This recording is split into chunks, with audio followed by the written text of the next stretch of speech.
Y'all talking shit, talking about that man gave it up too quick. This big ass black man sending lightning bolts out his fucking hands while you lay in the water asking for questions. Well, no, my man, but my man came up there like, oh man, you're fucking with my shit. I protect these trailers. He said that while having a gun. Wait a minute, I'm a delivery man. Yeah, because he didn't have the gun no more. Like, oh. You talk all that shit when you strapped. He ain't strapped no more. We pray at night for the helpless, hoping you get us through breakfast. Wishing somebody come save us. Black lightning's back, come to shock the haters.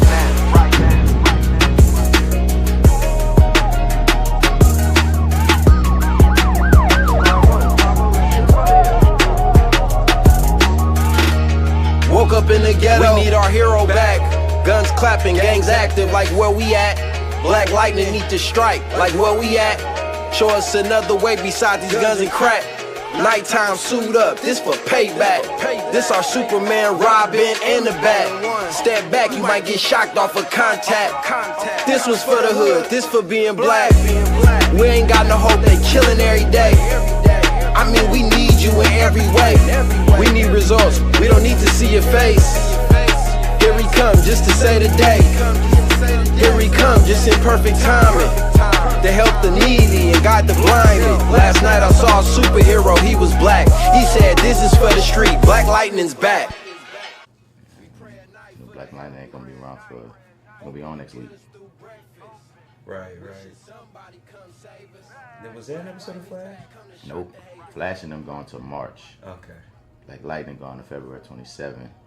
We'll miss the show. DC, The Legends of Tomorrow back. I love that show. I didn't see it. Sometimes the DVR will miss the shows and stuff, so I didn't see it the next day. I was like, miss it. No Flash, no Arrow till March. Supergirl going into Light Needed Me.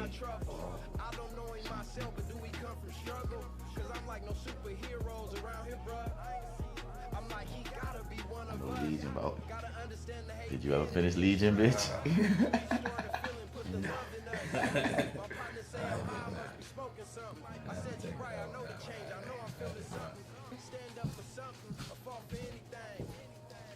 And the sad part is all those elements that they put in there specifically for me to love it. You don't even know how many. You don't even realize because you couldn't get past the beginning.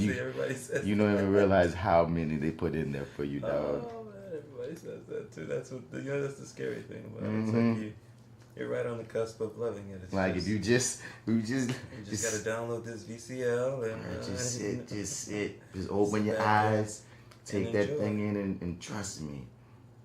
Because I almost want to spoil some shit right now, but I won't. Okay. I won't. When is it coming back? Legion 2, Season 2 supposedly. Okay, it's one of the M's. It was either March or May. March or May. It's probably March. I think it's March, yeah, but it's March or May. Okay. So. That's one of the reasons why I'm glad I jumped on it late. Because, for some people, they have to wait an entire year and shit. I got on it a couple of months ago, so I just had to just chill, and now it's back for me. I really like that more so a lot of times, like watching films. Watching TV after the season's done.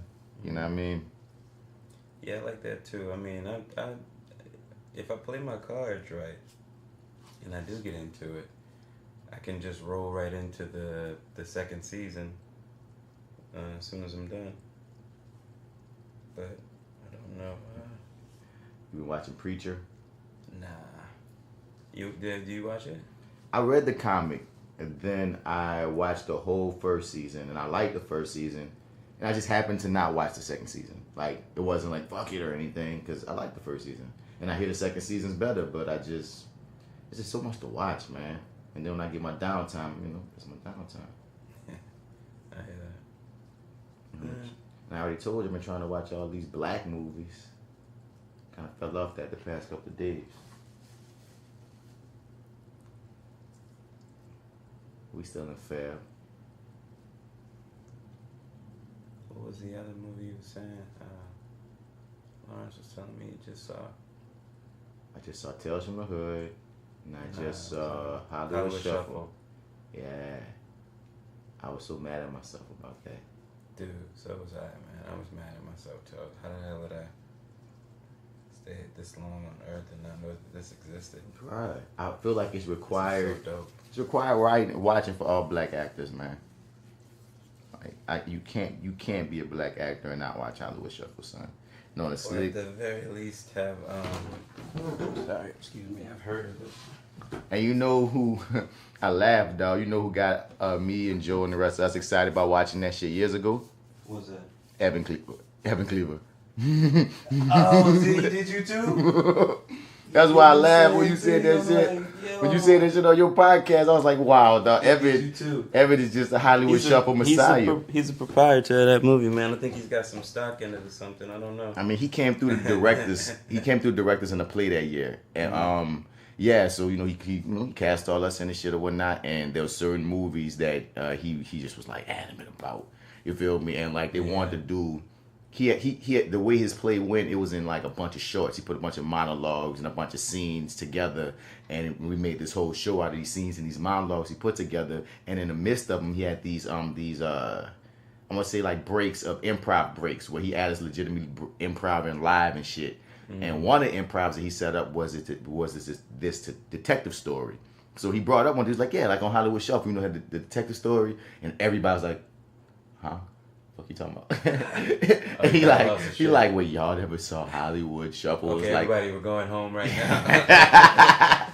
You would have thought you smacked this nigga in the face or kicked his like nephew in the balls or something. You feel me? And he kept on saying, you gotta see Black Death, you gotta see it. He showed us like a clip or two from it. Like I remember he showed, but he specifically made Raheem watch it because Raheem had to do a detective voice or whatever. So it was a few things that it was always on my mind. Like, all right, I'm gonna watch this movie, and then years have passed. I mean, that's the one. What year that play came out? That's that big ass one. They directed by Evan Cleaver. 7 Saints and Sinners. That's posted on my wall. They don't got no year on this shit. I want to say that's 2011 or 2012, son. This bitch been on my radar since 2012, son, and I just got a chance to watch it, and yeah, I suck. Yeah. It's dope though, man. It's like you can't. It sticks with you once you've seen it. I almost make you want to cry. I'm like, I had a few times I got a little missing. Like, oh my god, I feel you. I know, Bobby Taylor. This is speaking truth. It's speaking the real, son. Even in the jest, man. And then, man, yeah, dog. Require watching. Definitely. I'm gonna be like Everett. So if I ever gotta speak to like young actors ever, I'm gonna always be like Hollywood Shuffle. Go watch Hollywood Shuffle. Hollywood Shuffle. Definitely. Oh, you're white. Hey, watch it anyway. See what we're going through. Hollywood Shuffle, bitch.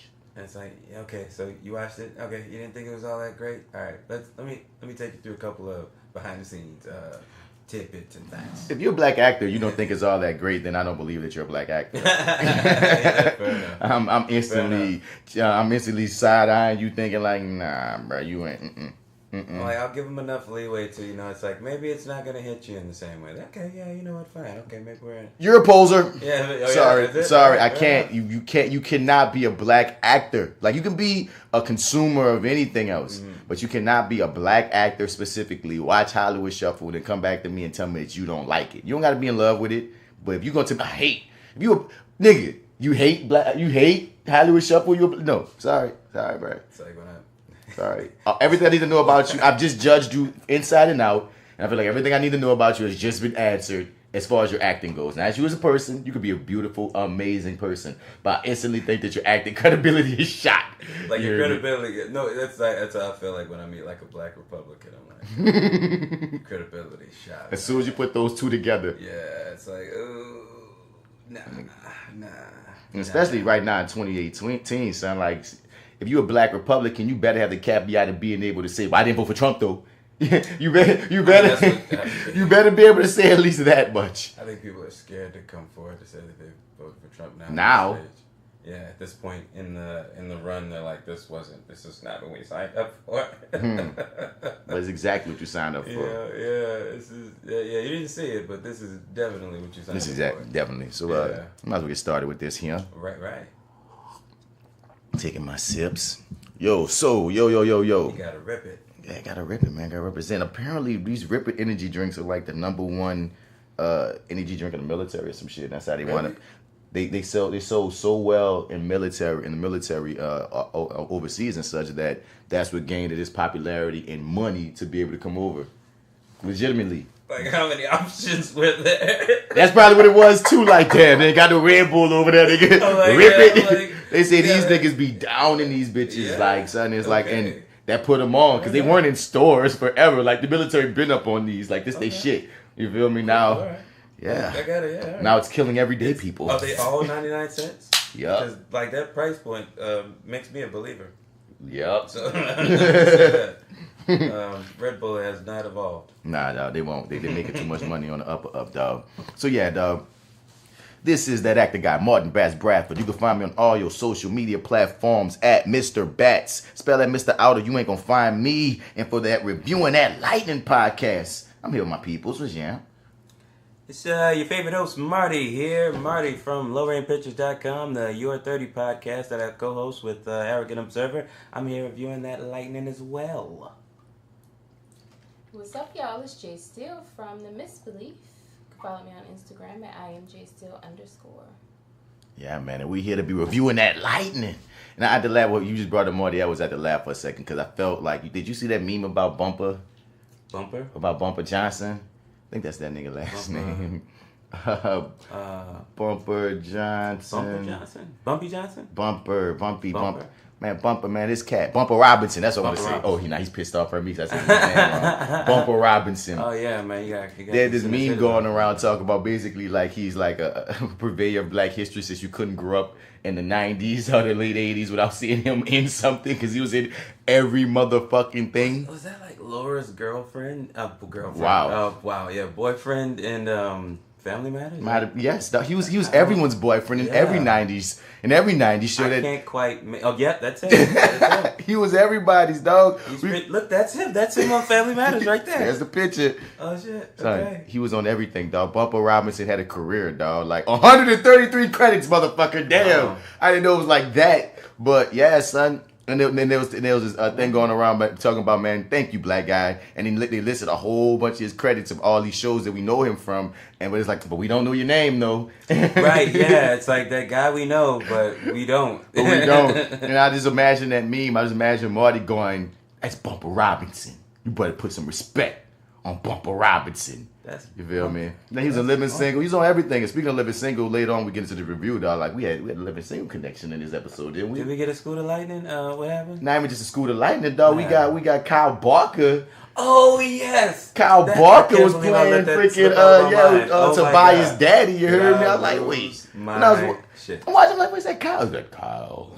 Is that Kyle Barker? And I didn't recognize him at first. I had to take a real good look at him because he was kind of doing something different with his voice, at least from what I'm used to. And then they tried to age him up, and I don't even think they needed to. But we can get into that when we get into the episode. As usual, we want to shout out all our millennial fellow podcasters. The Your30 Podcast, as Marty already said. The FlyWithBats Podcast, as I've already said. The MisBelief Radio Show Podcast, as J.Steel has already said. Also, We'll Figure This Out Podcast. Fuck What You Heard Podcast. 3 The Hard Way Podcast. The Brooklyn Ladies of Therapy Noir Podcast, Black Guys Next Door Podcast, Metal Hand of God Podcast. It's starting to get like a lot of them, like Triliterate. There's so many like millennial ones. This just in the city, besides our girls in Brooklyn, but they from here. You hear me? But like, yeah, go check all those out, man. They all some good podcasts, as well as tell your people about us that we're reviewing that lightning. You heard me? And we got email. We got email for reviewing that lightning, man. The homie Derek Washington. Says, so once again, send your emails to reviewingthatlightning@gmail.com. And, we're going to shout you out. We're going to holler at you, dog. Derek Washington is a regular listener, dog. I rock with my homie. He says, been keeping up with the show and the cast. Want to give my 2 cents. All right. Old Good for Nothing may need the clean dome of the death out of her eyes, but the bullet penetrating 2 bodies wasn't far off. Oh, he must be talking about Useless, Lady Useless. He called her Old Good for Nothing. We need to clean something out of some of that death out of her eyes. Yeah, she was the one with death in her eyes. Yeah, some of that death out of her eyes. Cause she what the fuck? But she said, but the bullet penetrating 2 bodies wasn't far off. Depending on the rifle, bullets typically travel between 800 and 1,000 meters per second. That's 2,600 and 3,400 feet per second. It appeared that they were maybe 2 to 3 blocks away, which anything traveling that fast for that short a distance is passing through most solid objects. appreciate the science, bro. But I wasn't like, against the motherfucker not being able to pass through two bodies. I was just like, how the fuck you miss big ass 9-foot ass black lightning? Yeah. Like, that's how I was on. I think I even talked about on the episode, like, you know what? Given the fact that he wears all that gear, I can see them having these extra piercing piercing ass rounds that probably go through bodies. Right, yeah. But you should have went through Black Lightning's body first or something. You know what I mean? Or you should have showed me that nigga could phase or something. But that'd be kind of fucked up, nigga. You know, a bullet coming at you and you just decide to phase with all these people over here. Yeah, that kind of defeats the whole purpose of why you were there to begin with. But next, as far as Annisa getting her powers, did you guys catch when she broke down and cried in the hospital? She was right next to the defibrillator. He must be talking about Jennifer.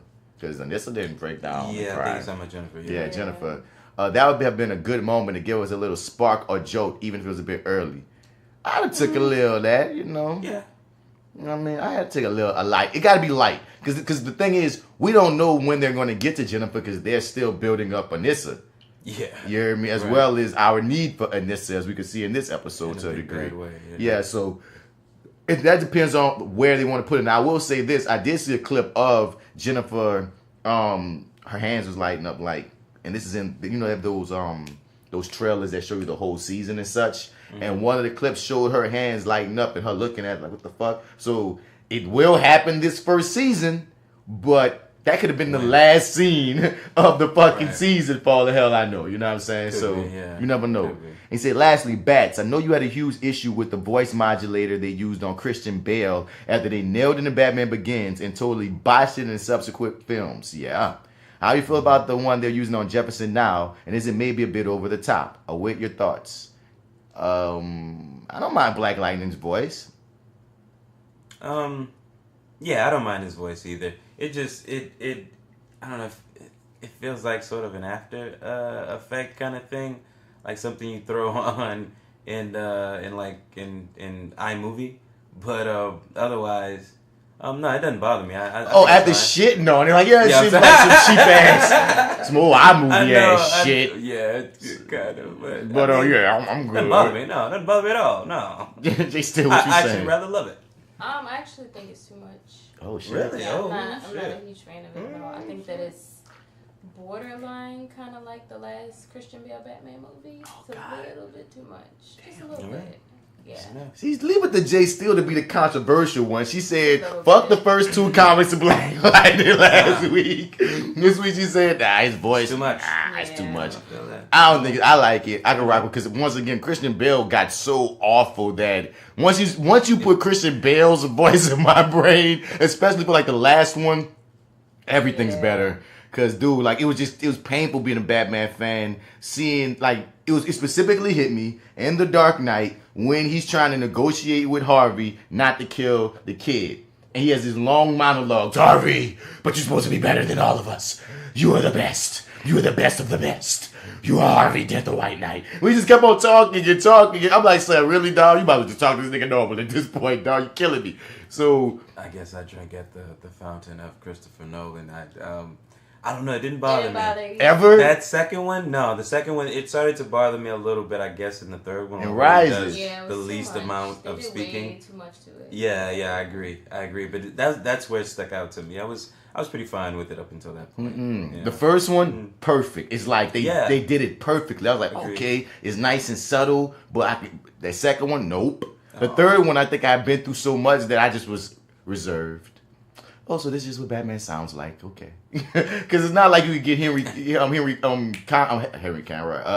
Kevin Conroy out your brain as the cartoon Batman anyway half the time. Right. So it's like when you come with this harsh ass, it's like, nah, man. There's a way to get smoother. Now something I will give Batfleck. Batfleck's voice, the modulator they put on his, which is basically biting arrow, worked.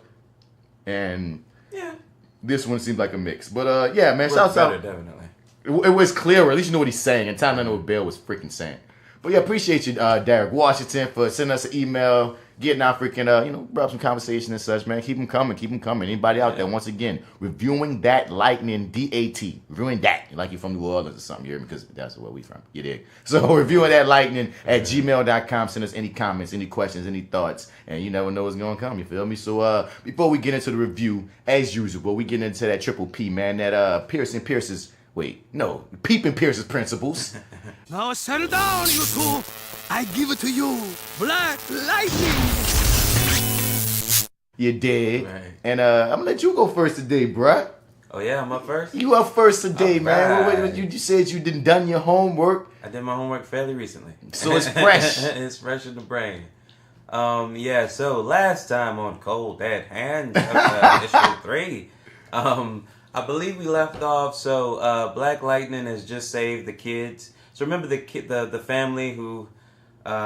wait, hold on. Let me just break this down. And for people who might be your first time listening, dog, before we get into the review, we usually say issue 3, what you're doing? Or 4? Okay. 4. Before we get into our review of the episode, we usually like to get into the origin, the comic books. We felt like we didn't know enough about this character, so we said we're going to read up on comic books, so when you listen to us in the coming seasons, in the coming years and such, you can trust what the hell we talking about, because we have become well-read, and you got to take that journey with us. So once again, if you want to take that journey with us, currently, my dude Marty's doing Cold Dead Hands, his Black Lightning run. I'm in year 1 Black Lightning run. Are you still in the retro joints? Nah, I actually no. And we have a surprise from J.Steel coming soon. But like we really want to respect. No. We want to respect we want to respect Pierce's principles, and we peeping that shit. You feel me? So if you're not in the comic books at all, you could just skip maybe 25 minutes, because we got some comic booking to get into, and you could get right into the episode. But right. Back to you, Cold Dead Hands, my dude. What you talking about? Cold Dead Hands. All right, so a family. So Tobias Wells has put into motion, putting these weapons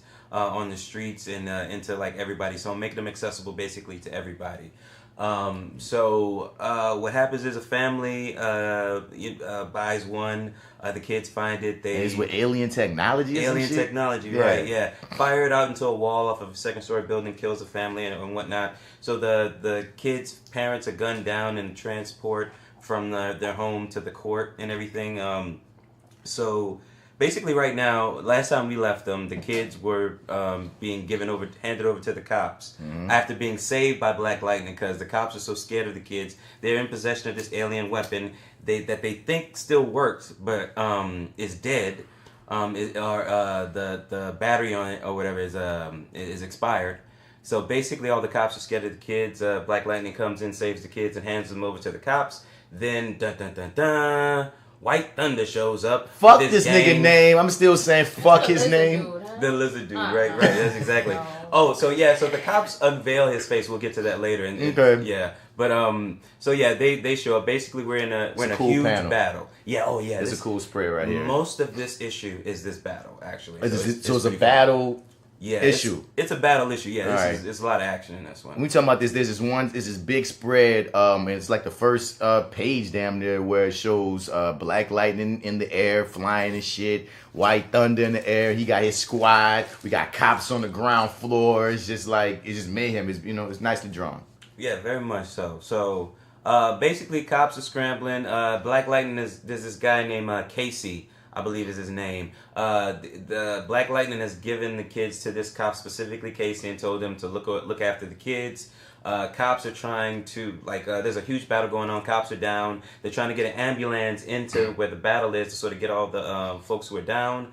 But they're afraid that the folks there are a ton of gang members now. It's not just White Thunder. It's him and his posse, if you will. And basically they're afraid that if they bring... there's a lot of collateral damage. They're afraid if they bring in any ambulances that they're just going to blast them out. So basically Black Lightning says he's going to draw their fire and get them, move the battle so that they can, bring folks in and sort of pick up the wounded.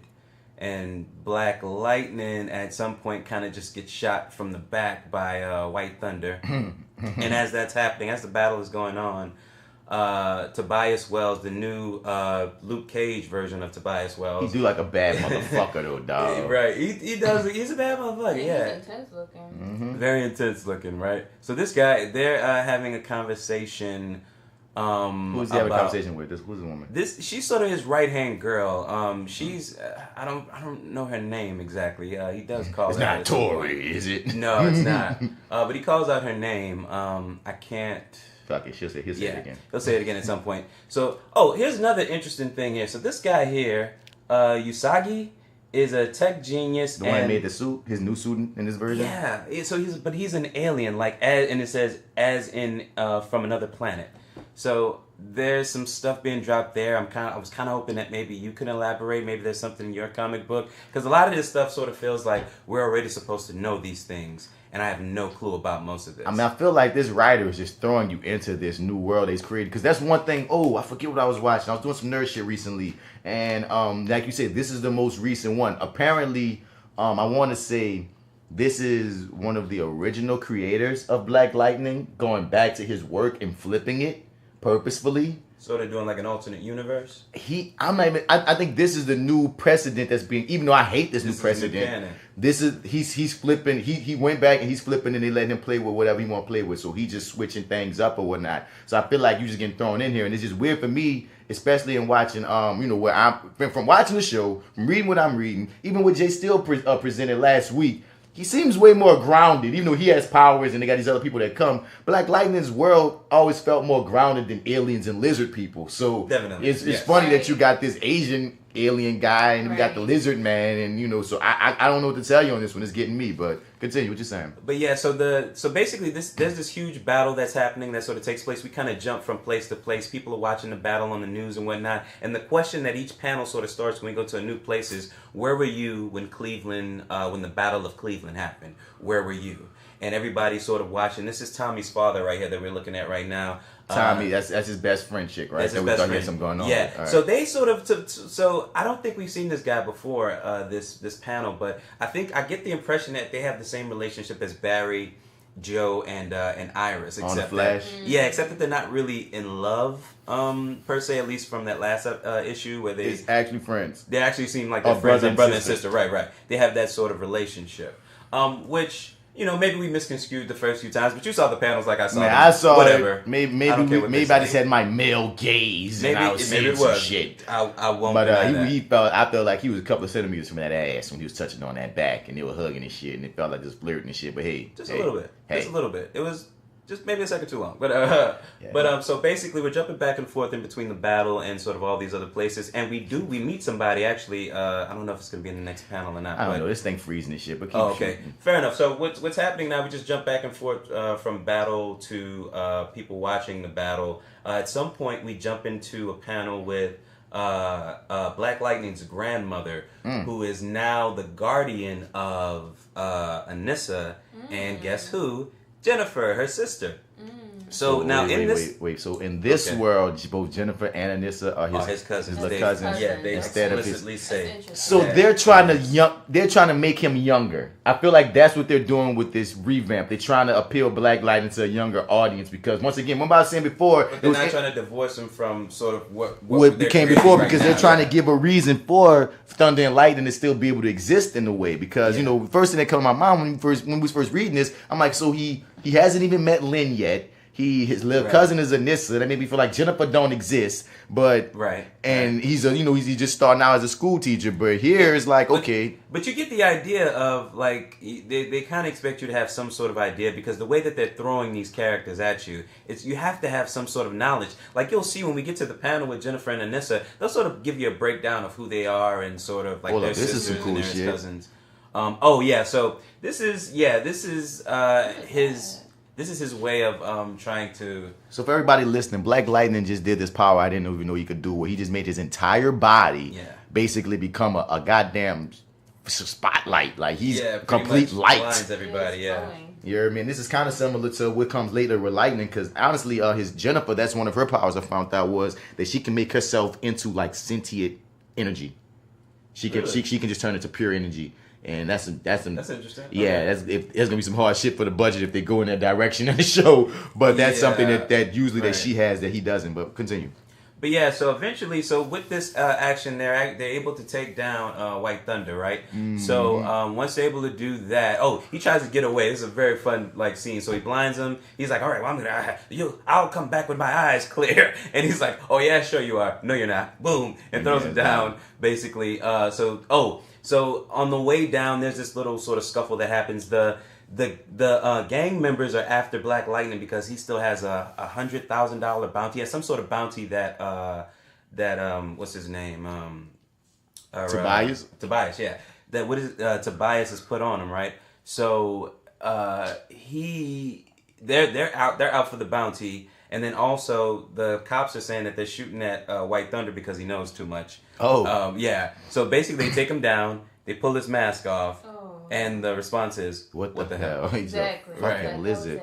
Now, granted, my response would be, or at least the illustration of the faces should have a little bit more surprise on them. But they seem like this is the faces of, I've never seen a lizard man before. This is my first time. But we are living in Metropolis. Yeah. Remember, this is black side Metropolis, right. But it's still fair Metropolis. They get aliens and shit. Yeah. Okay, fair enough. You're right. Yeah, man. I'm sorry. I just expected a little bit If more. this was in Freeland, like we have on, the CW, where they haven't established aliens, then I'll give you that. But it's like, wait, y'all live with Superman and shit. Right.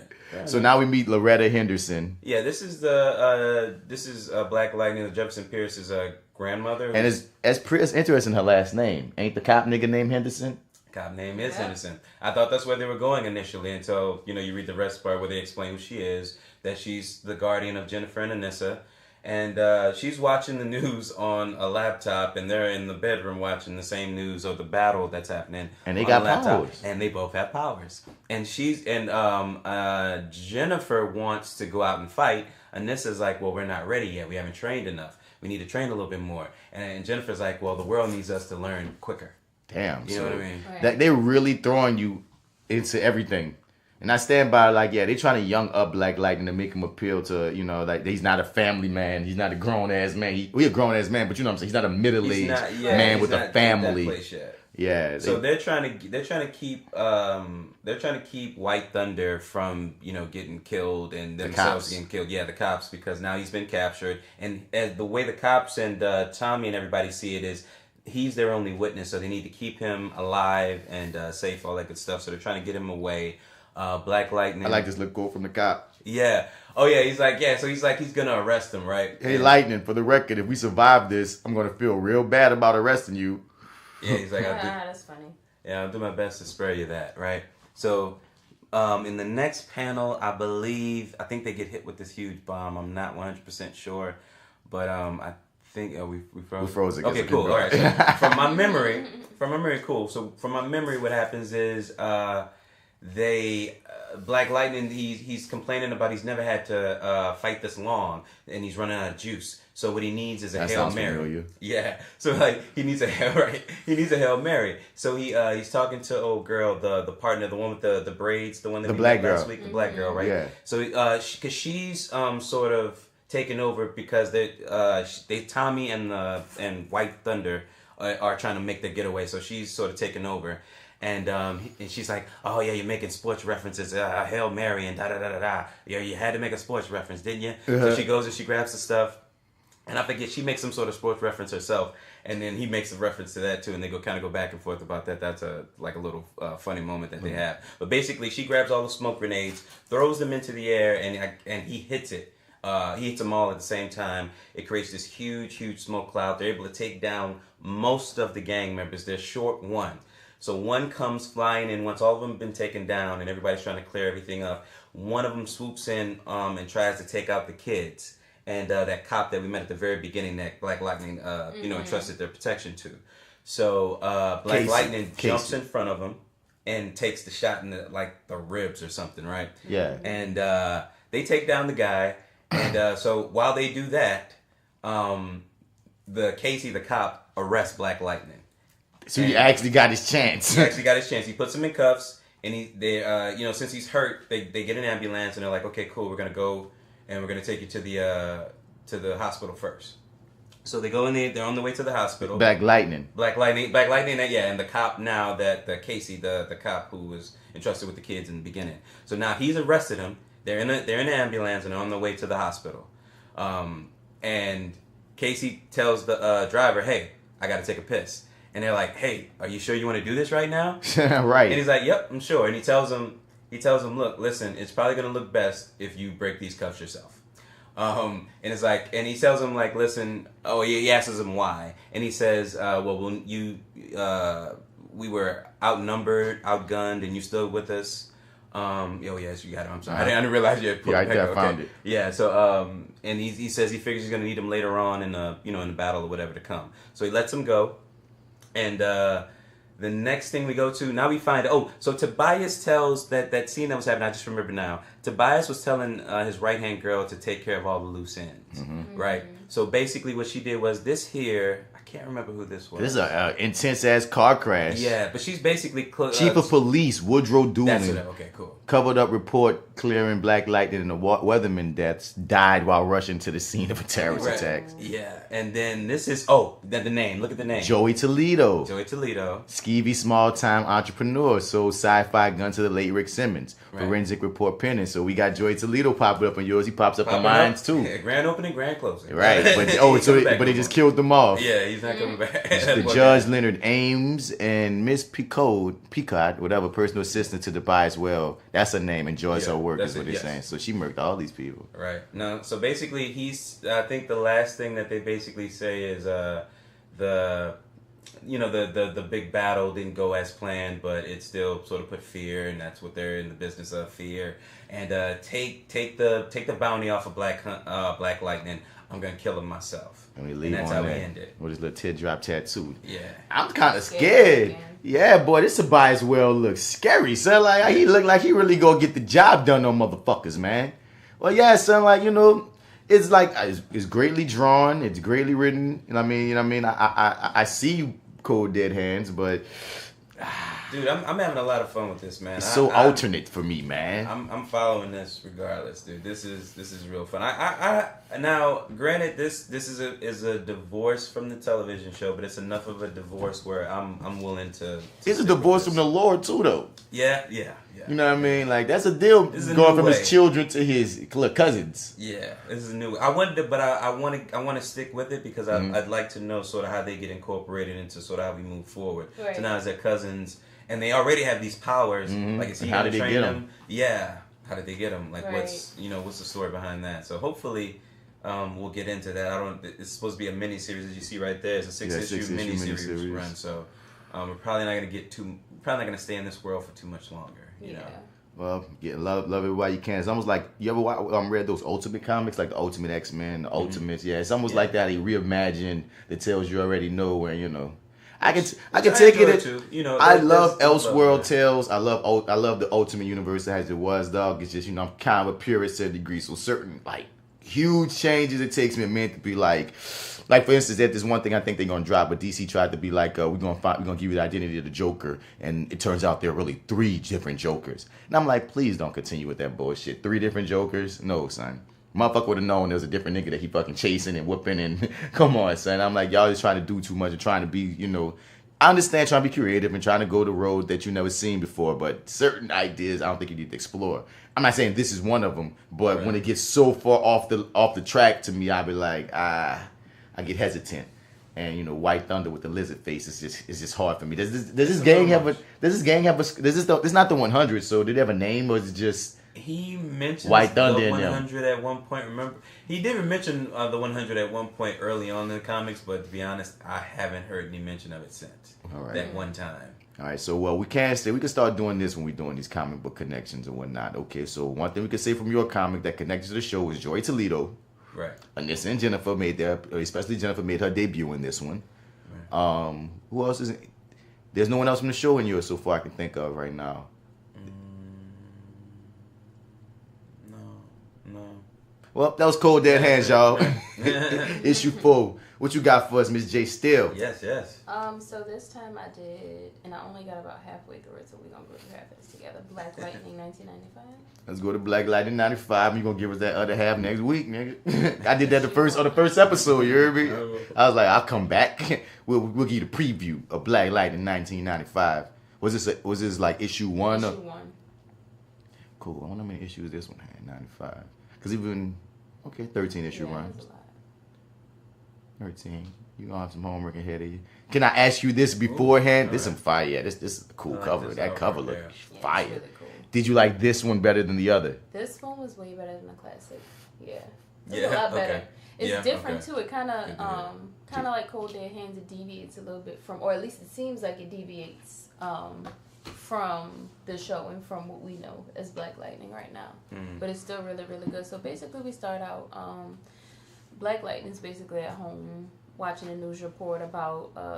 I think it's just about the different neighborhoods in the city and how they're not being taken care of. And I think it's supposed to reference a drug house or like a trap house. She's talking about like, there's an older woman talking on the news with a reporter, and she's talking about how, they always start projects and never finish things. This needs to be fixed in this neighborhood, that needs to get fixed. And then we get reference of Lynn in this part, because Black Lightning is actually watching this news report, and he references Lynn. If you keep going down. He like a badass. Well, they have it right here. No, Lynn, you picked the perfect time to call. Yeah. And he says, I'm just getting ready for work. Yeah, so we see him suiting up and playing with the lightning and whatnot. It's really cool. This artwork, man. Yeah, the artwork is Who's really the art? cool. Okay, say writer Tony Isabella, penciler Eddie Newell, inker Ron McCann, colorist Matt Hollingsworth. All right, come on. I'm sorry. I really like this style. Out of what we've been reading so far, this is the most unique looking. And then we get This reminds me of Incognito Black Light. And the red Carmen Sandiego looking trench You coat do is look really like cool. Carmen Sandiego. Lightning Yeah, San that's really Diego. And basically, we see a dude in that same neighborhood, I believe that was referenced in the news report, that the older woman was complaining about how it's broke down and all this stuff is going on, alluding to drug deals. So we see him chasing down a dude that's obviously one of the drug pushers from this crack house. I guess it is crack trap house, something like that. He got the black people drawn and dressing. Yeah, This they guy look shades. really cool. Yeah, man. Like the colors and things that they use for this one is really cool. I like the look of it. this is a real So pretty we feel, I see like them, we see all the different people in the trap house, they making drugs or whatever. And we see the boss, he's actually looking for the pusher dude that Black Lightning just jacked up. So we go down, and eventually he was basically like, where's that dude at? Where he went? And then boom, Black Lightning comes in, and he says a really funny line. He's like, who ordered the fried shrimp? And he brings the dude in, and he's all like burnt up. Nigga jokes. And crap, yeah. she said, yeah. Basically. Okay. So This yeah, thing they free to keep have... running. You keep running. This nigga's All right. doing this weird thing. They, from what I can remember, they have basically an all-out battle, and he starts beating up everybody in the crack house, and there's one point where they're like, "Come on, dude, don't mess us up. We just made all this crack, basically." Come on, Black Lightning. And he tried to negotiate with him. Remind me of Black Dynamite. When he's like, y'all can't be selling no more drugs to the community. That's exactly what it was like. But Black Dynamite, I sell drugs to the community. Right, it was exactly like that. That was funny as hell. They just like, come on, man, don't. We just made all this crack. So, Good crack too. And so then they fight, and he basically just fucks up the whole crack house, trap house, whatever the hell it is. And his eyes stay electrified the whole time. They do. That's very interesting. And he gets a name. Now, I don't know if eventually we're going to meet the 100. Probably so. There's 13 issues. But we get, I think they're called BWR. BWR. Brothers Who Rule. Because it's kind of like the polite version of NWA. What is it? Brothers Who Rule. I wouldn't quite feel comfortable with NWA. We could say niggas on this one, but Okay, yeah. So he's beating up the last dude who's like the boss. Oh my god, this artwork is amazing, dog. I'm so enamored by this shit. Yeah, so they got some really cool fight scenes that happen. Black Lightning is not having it. And that's right here when they're like, come on, man, we got out in here and a couple of G's worth. Of coke. Don't fuck up our coke, Black Lightning. It would have been funny if Black Lightning would have been like, all right, I understand. But, let me get a house. So we keep going down, and then basically the boss dude is like, man, you can't do this. This is Brothers Who Rule, basically like trying to threaten him, get his last little bullshit out before Black Lightning kicks his ass. Then he kills him anyway. So kills him. He murks. They don't rule this neighborhood. Welcome to Revolution. Okay. Don't just be saying that shit, J.Steel. I say, damn, he murked him. In my mind, he was murked. In my mind, he killed him. He said, we're going to leave it at that. That nigga dead. And then we get to the mayor's office, and the mayor is talking about what happened, and people are asking about what happened, and they're hearing about the fire because the police... Why the mayor look like Billy D. Williams? He does. With a widow's peak. He definitely does. And that's what you call it? A widow's peak? Yeah. That's Eddie Point. Called a widow's peak. Nigga, that's an Eddie Point. Eddie Point. Yeah. Eddie Point. Where you from? A widow's peak. From Eddie Monster. Eddie Monster. Everybody call it an Eddie Point. Lord. She look at everybody. Niggas. This is some bullshit. I've been lying to my whole life. Eddie Point, baby. Eddie Point. Yes. Oh my goodness. Welcome to the world. That is funny. No, so basically where I stopped was the mayor and a couple of his advisors, politicians, who's blah, blah, nervous blah. Colin Farrell right there? It does look like a nervous Colin It Farrell. does look like a nervous Colin Farrell. I didn't get his name, but basically they're trying to cover up that it could be related to drugs and also someone else because they can't explain like why the dudes were found. Like they found the guys in all kind of weird positions. I think they referenced like some of them were wrapped in street signs. Like it was just a mess. So yeah. That's where you stopped there right here? Yep. All right, so we're going to get the rest of Black Lightning 1995, issue number 1. And do you recommend it? How you feeling? I love it. I think it's... I really wanted to give love to the classic one just because it's the classic. But I like this one because it seems like it doesn't have... It's a lot more linear than the other one. And I know that's the old school style of comic books to kind of... You get a lot going on. But I like this one. I think it's good. And I'm curious to see where it goes in relation to the show. Because unfortunately, since I'm watching the show, I can't help but make that comparison. Right. So one thing is the comic book connection was we had Lynn. We got mention of Lynn. That was about it, huh? We ain't got nothing else from the show in this one. That's it. What I was about to say, it slipped my mind. Oh, he don't have no mask in this one. He's just dependent upon his eyes lighting up. It's just his eyes glowing. Yeah, there was no mask. Yeah. Still swaggy. I'm in love with the artwork. I would start. The art is amazing. I would read this off the art from the art alone. I didn't look at any. Mesmerizing. How's the dialogue treating you? Because I know sometimes you can read some of these older comic books in particular. Sometimes capturing black dialogue is a true test for these writers. So it's cool. I feel like there's moments where it does get a little too like this is clearly not black people that wrote this. But overall it's not bad. It just has its moments where I'm like, okay, you know, we don't call people mother suckers and fried shrimp. Got your fried shrimp. Like, nah. They all can't be winners. That's Black Lightning. All right, so yeah, okay, so it's a recommendation for Black Lightning, issue 1, 1995. I'm sold too. I'm sold just off of looking at the piece that we were just checking out. You heard me? And I'm hoping that they get some more connections into the lore. But like you said, it's just the first issue. They have a lot of time to get that together. So let's get into mine.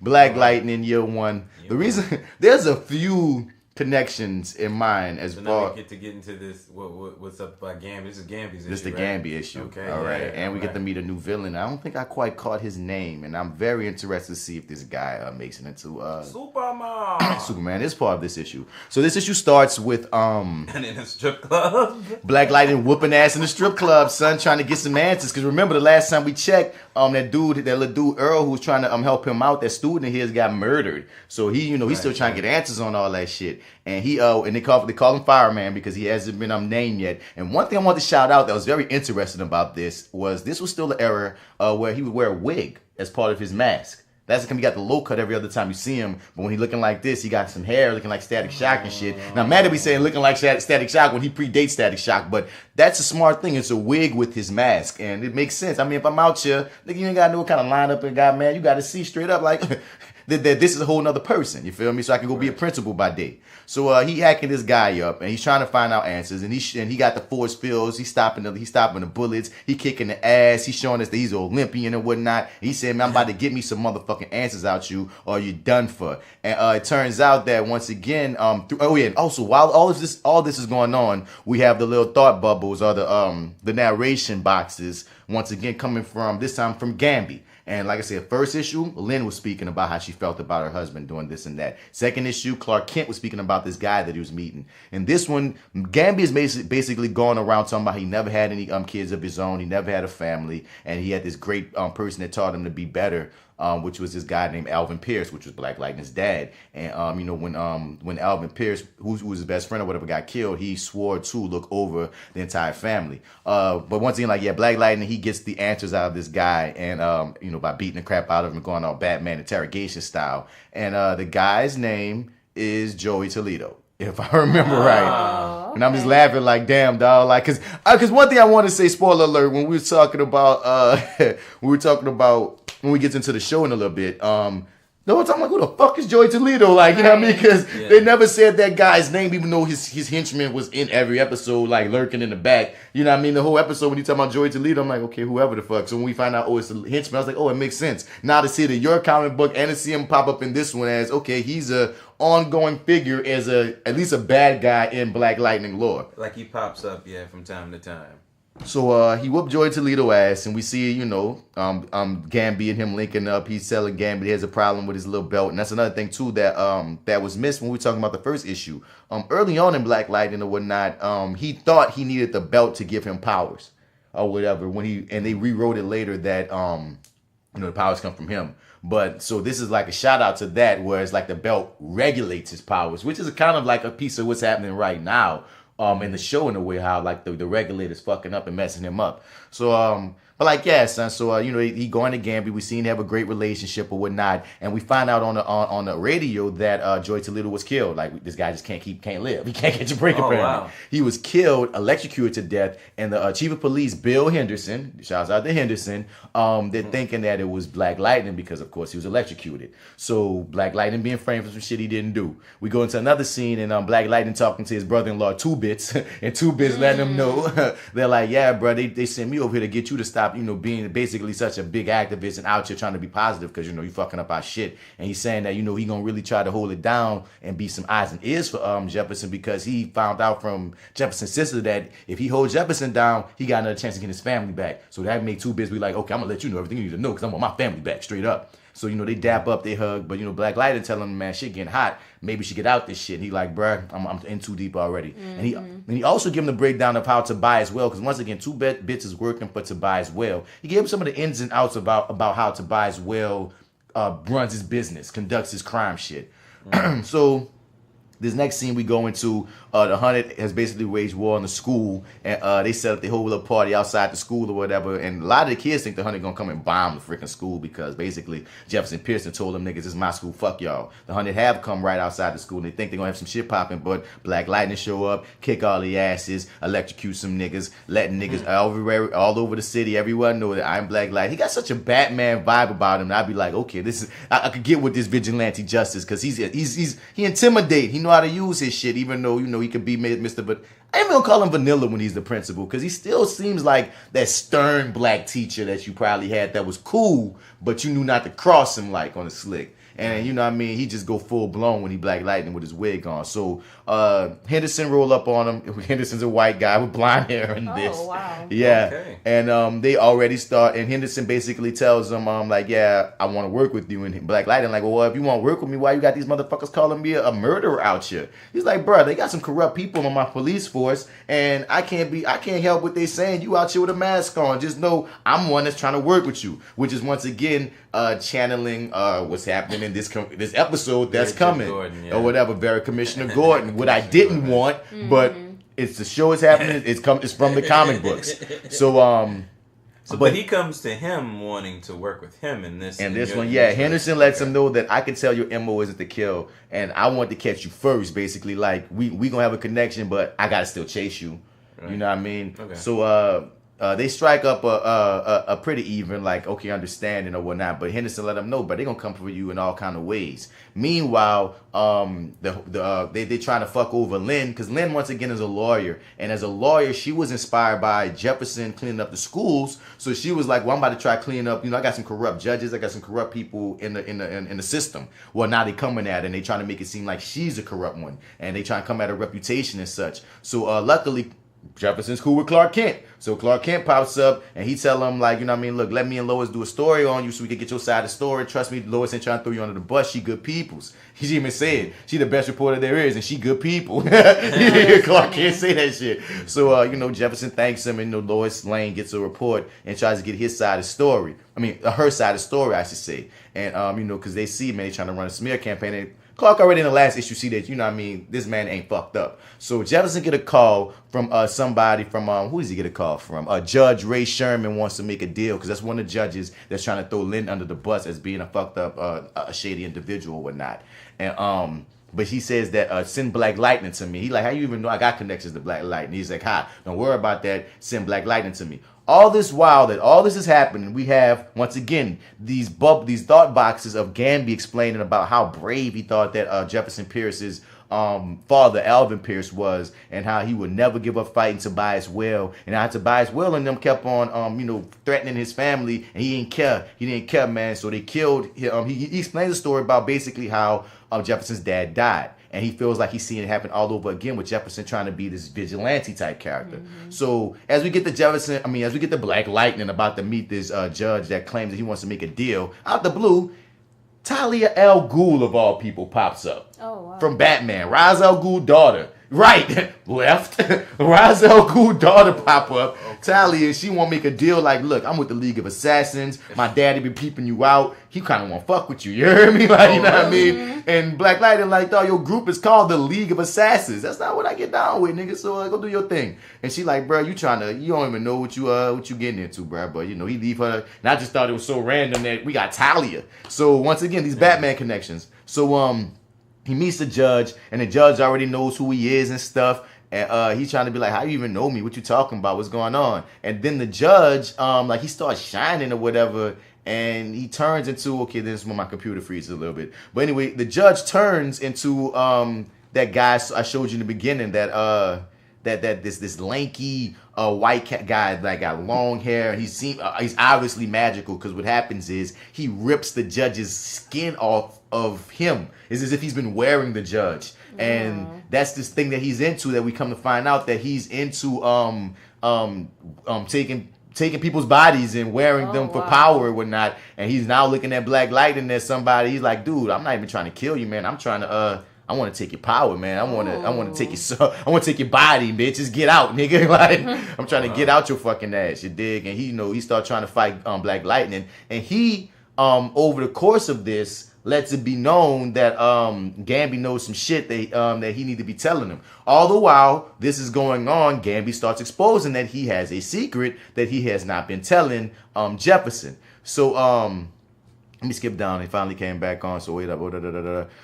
So he's fighting his magical man. Alvin's son. He's fighting his magical man. Superman he's flying around. I guess for one time in the world, Superman notices the black side of Metropolis, and he decides to go, see what's going all the commotion because this magic ass lightning fight going down. A lot of stuff happening over there. The whole lot of shit is going down. You feel me? And out the blue, this magic man can also make motherfuckers that he used to wear. He can make them come back to life or reanimate them too. So he got him coming at Black Lightning. He's like, man, few join me willingly, but I'm prepared to wear you. And like I said, he's pulling these people and he's shooting it. So all these gangsters and the other motherfuckers he used to wear shooting at Black Lightning. So Black Lightning got this force field of electricity up stopping him while he's trying to hold down the Magic Man. And really a lot of cool ass shit's happening. Superman show up trying to help him. Black Lightning like, I'm losing it. You know what I mean? And meanwhile, we see in the panels, we got Gamby talking about, when I look at his son, I see the father, my friend.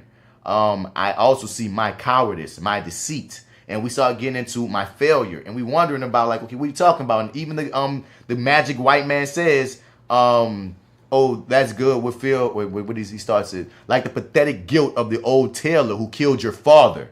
That delicate tang has sustained me many a night.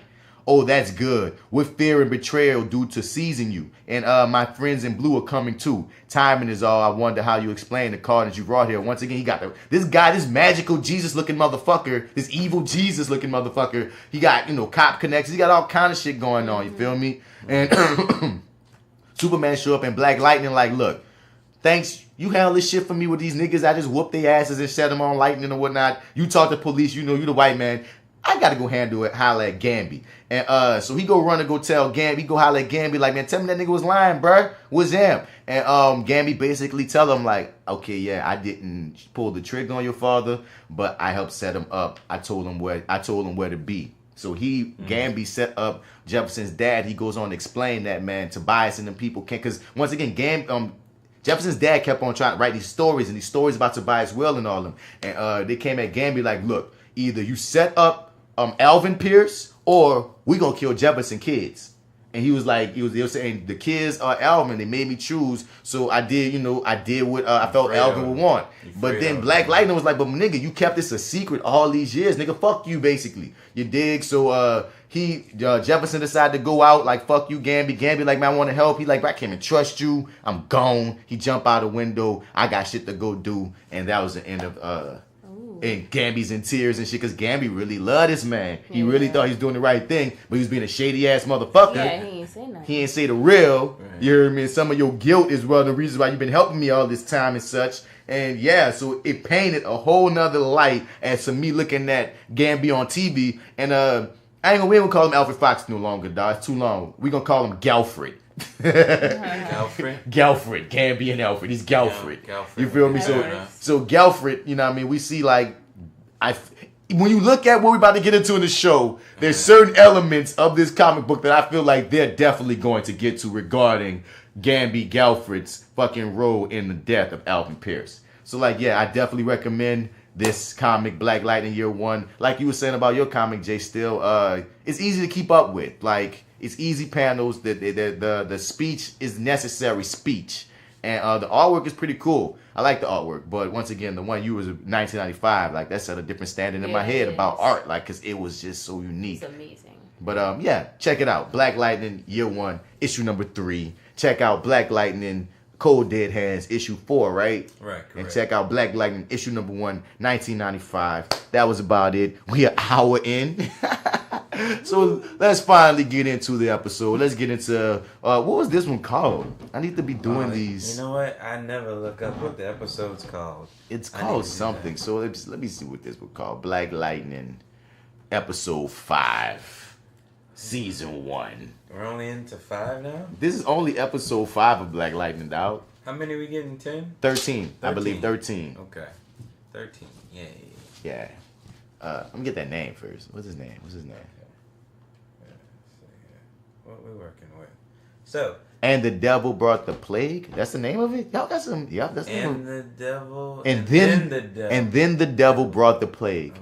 Y'all got some interesting titles for these episodes. Let's get into that. We're doing what we want. So I hear you've been trying to go back out as Black Lightning. I've been waiting to knock you out since the 6th grade. I barely touched him. Her wrist is broken. You are making bad decisions. Fighting should never be about adding fuel to the fire. What about when somebody's trying to regulate upside your head? I can shoot your Black Lightning. Can't wait to see Lunchbox. I know you called it a juice box last time. A juice box, that's it. Juice box. I can't remember. I'm sorry. We're gonna call it a new box. Every box. Backpack. We're gonna call it backpack next week. You just. I don't know. I like her though. I like Tori. 20. Yeah. I like her little character. I feel like they got her. She that cat that like she's the secret weapon. Dude, right? I can't wait for them to just pull her out. Like they haven't, necessarily done that yet. I want to ask you something. Well, as we're watching, like for every episode, we watch the show back and we comment as we go along. This scene right here. Do you remember this scene that we were watching previously on Black Lightning? And they're showing us all the scenes of, what happened last time. And there's a scene I don't remember. Maybe I missed it. Do you remember this scene? I feel like they tacked that on out the blue. I don't remember this happening in the last episode. No. Where he finds this Freeland package And it's this thing on 1220 Martin Luther King Jr. Boulevard, because of course there's a Martin Luther King Jr. Boulevard in every state, every city. And he finds this Freeland Packing Company number and shit. I do not remember this scene. I don't remember that either. At all. I feel like they just added that bitch on last time or something.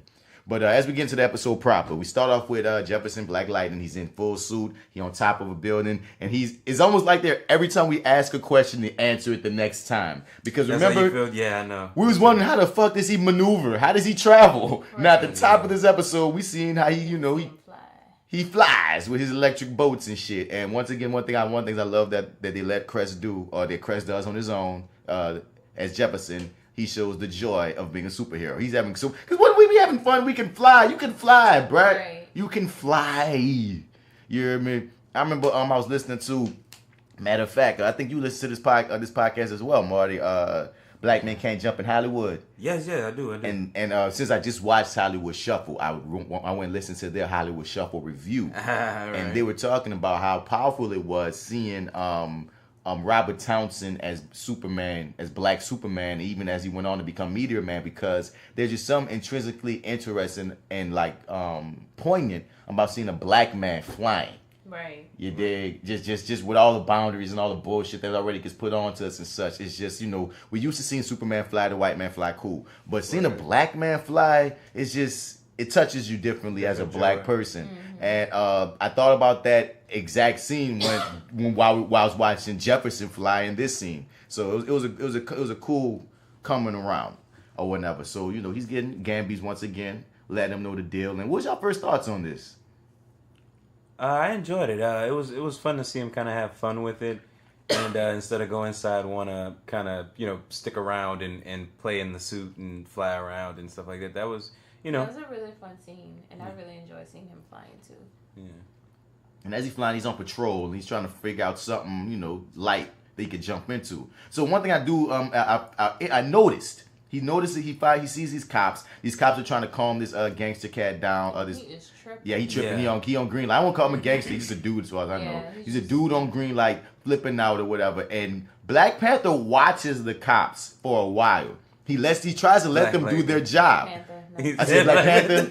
Oh, I'm sorry. I'm projecting. That's all good. I'm gonna call him Black Panther too. I'm so excited because we've seen Black Panther this week. I am too. Black Panther. Anybody's been listening to this podcast in every other episode, they already know what's up. Since forever, we've been shouting out Black Panther. 2, bruh, all these goddamn black superheroes with black in their goddamn name. Yeah. Yo, the 60s was wrong for that shit. God damn it. We see they black. You have to, bruh, they have to announce it in their name title.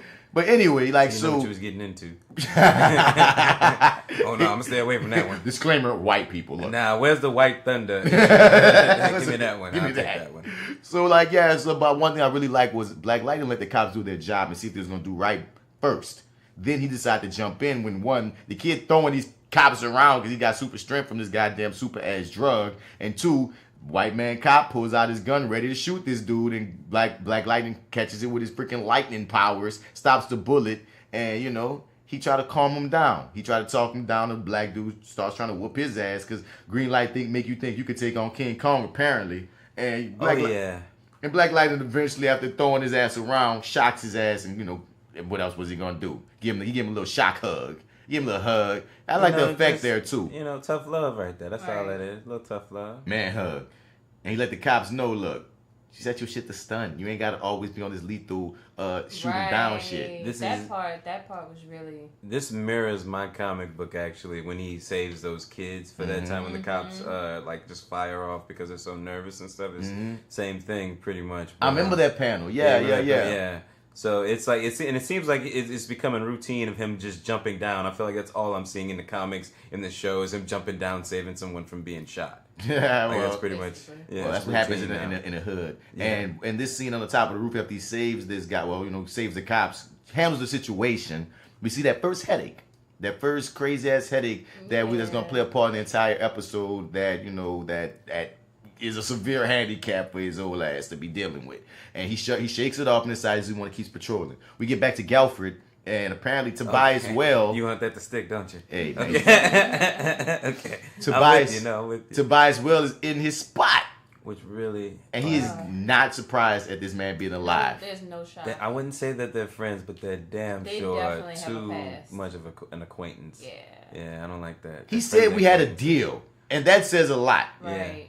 You feel me? He said you're not supposed to be around here, and like so it makes you go, what's this deal? And Tobias Will brings him to part of something called the ASA. And he feels that since you're part of ASA, you should want me to take out Black Lightning anyway. So once again, what's the ASA? What's going on, Galfred? Like, what's...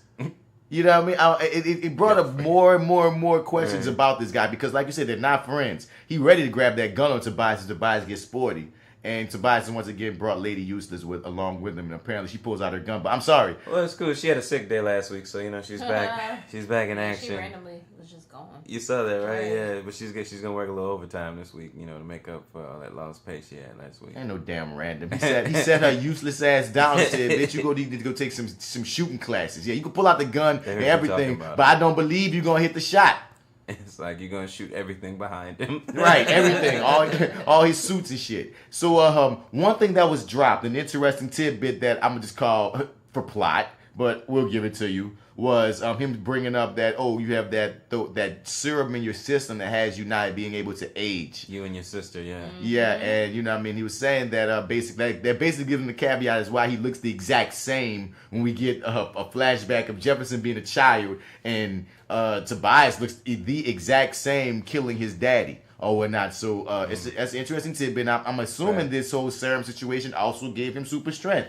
Cause you'd imagine, yeah. I mean, or at least that's what it appears. Yeah, that's what it appears to be, especially when we get into Anissa's whole brigade and trying to figure out what's going on with her, and the fact that we find out later. Spoiler alert! It's not real spoilers, but they had enhanced kids. Apparently, they were doing experiments on them, and a lot of them were basically killed. And I'm more than sure Tobias' powers came from something dealing with that. Right. So we get into Annisa, and her makeup is done right. Would you say, J.Steel? It's beautiful. She's glowing. She's got the natural glow going on.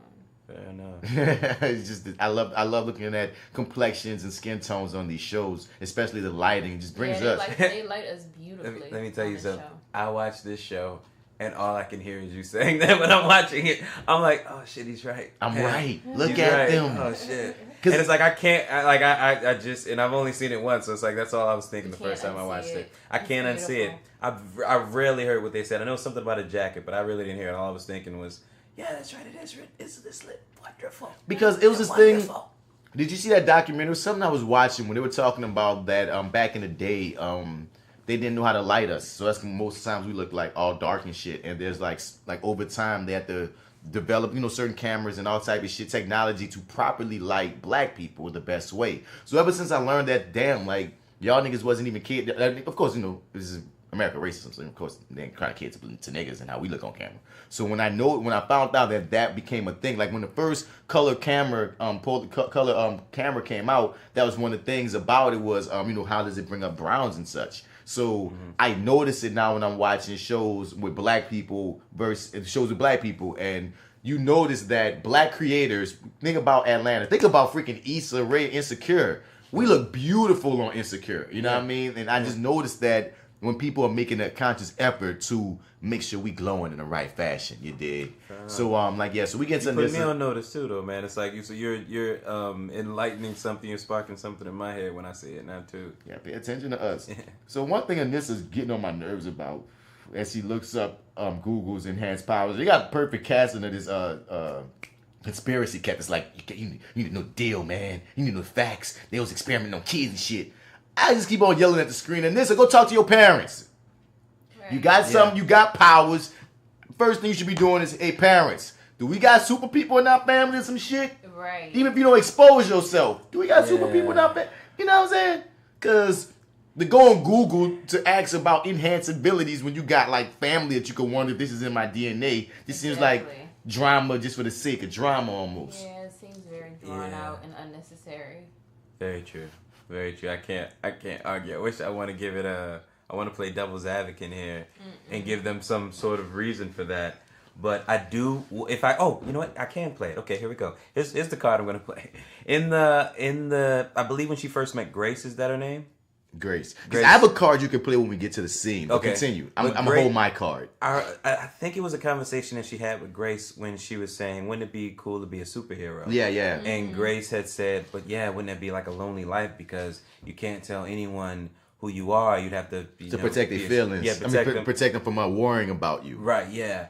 And it's like, well, maybe that's what she's thinking. Maybe she's... I feel like there's a way you could poke around. Yeah. You could poke around. But also too, I think also, even if she asked the slightest little question to Jefferson, I think he's automatically going to pick up on it. Well, he needs to. You know what I mean? Like if she just started kind of fishing around, just throwing questions and stuff out there, I think he's keen enough or in tune enough, at least, as far as how they know each other, to sort of pick up on it. I feel you, definitely but... the mother, at least. I feel you, but I'm going to say... Wait, what you guys going to say on that, J.Steel? So I want to throw this at you, though, but if he had... Okay, put it like this. From her point of view, if he has powers, because she's thinking he doesn't have powers. If she's thinking he doesn't have powers, even if there's a way she could play that card without exposing she has powers, she could just be being nosy. You feel me? Or just wondering some shit, because once again, she even gets some shit later from her grandpa or whatnot, like as we get into that later. So I feel like there's a way to ask. There's some, I was watching this thing. They're talking about how people in your family, There's a way that you can flip that to not necessarily be on you, unless you already think he has powers. If you think he has powers too, then that should give you more incentive to want to talk to him if he jumps on it. Because if you from her POV, unless he got powers, there's nothing to really hide in talking about this random conversation with my daddy who's a muggle. You feel me? Okay. So that's all I'm Shout out saying. Harry Potter. You hear me? So so I love their relationship. Jennifer comes in, she asks to borrow a jacket because that's what sisters do. She notices the late sex act. She's into bondage, which is a hilarious conversation to me. I like it when she's like, "You watching porn or something?" I'm like, what the fuck? I'm just getting something to wear. Yeah, that whole little exchange. But this whole deal sets up just a joke that comes later, which was funny out the blue. And you've seen the sister relationship. Sometimes they huggy. Other times you get on my goddamn nerves. Get the fuck out of my room. Always borrowing clothes, apparently. Always, yeah. Fair enough. There you go. There you go. You hear me? Whoever's doing the costumes on the show is also doing a really good job. They're unsung heroes when you talk about putting together a TV show or film that we kind of take for granted when we're watching. But no, dude, somebody had to go specifically pick that shit out and find stuff without logos and find stuff that match the skin tone and find stuff that matches all kind of shit that go down. So we get back to Conspiracy Nigga, that's going to be his name now. Conspiracy Nigga telling her, like, this was something that was basically talking about how her grandpa was in on this. And he disappeared, and how all these people died and shit. And, that Oz Scott. I know that guy Oz Scott. That's funny. He directed me in NCIS once. But anyway, this reminded me of ATL. Yes, I felt like I was right back in ATL all over again. Who's Nunu? Where's Nunu? Where the twins? They never tell us this, but her little best friend, the one she be getting drunk with and she at the skate ring with. Yeah. That's Henderson's daughter, and they never. They really? never say that in the show. I didn't even know they had kids. Right. Really? I didn't know that either. Oh, shit. How did you know that? I was looking at the breakdowns that they released of the characters before the show came out. Like they're saying, this is the cast. And that was her description. Such and such Henderson. And they say her dad's a chief. I was like, they never say this in the show. They never make that connection. Now, granted, they haven't had a reason necessarily to. Yeah. But it's just so weird that, I know that you're their daughter only because I read it somewhere outside of the show. Right. But anyway, so Jennifer getting into it with these two girls. I was nervous for her here. These two girls came up at her. Apparently Jennifer dusted one of the girls on the track, and she feels some kind of way because not only did she get her ass dusted on the track, which lets us know that Jennifer's a badass on the track, which is showing us something that she really did give up to for Khalil that Khalil didn't even notice. And also, she apparently that's Khalil's ex-girlfriend too. Yeah, and she disses him real hard. I'm like, don't get me wrong. This is one of those moments. I was kind of cheering. I was happy on the inside when I saw this, but I was really nervous when it started, just because I was like, well, her powers hasn't developed. I know she knows how to defend herself. Mm-hmm. Oh, but this chick. These are two chicks. It's like I feel like so many things can go wrong in those scenarios. See, I thought the opposite. I thought we were going to get a hint of power of something. Wow, really? Yeah, like a little spark or something. Fair enough. I knew she was going to kick ass. Oh, you knew she was going to kick the ass? Yeah. Oh, see, I was nervous. I was like, fair enough. Okay. I feel like it's been established. She always kicks ass. I was like, we got to see it. There's got to be a moment where she can't kick their ass, and it's like, well, not today. Because it's still, but these are two regular ass girls. Because remember, we got to also take in that at some point she can be in the streets fighting crime. So we can't see her getting her ass whipped by two regular ass girls. When the I think the established thing even from the first episode was Jefferson trained these girls to fight. I mean, like the Annisa whooped CW Thug ass, flipped his ass over. Jennifer whooped CW Thug ass too. Remember when they brought her to the back, she kicked.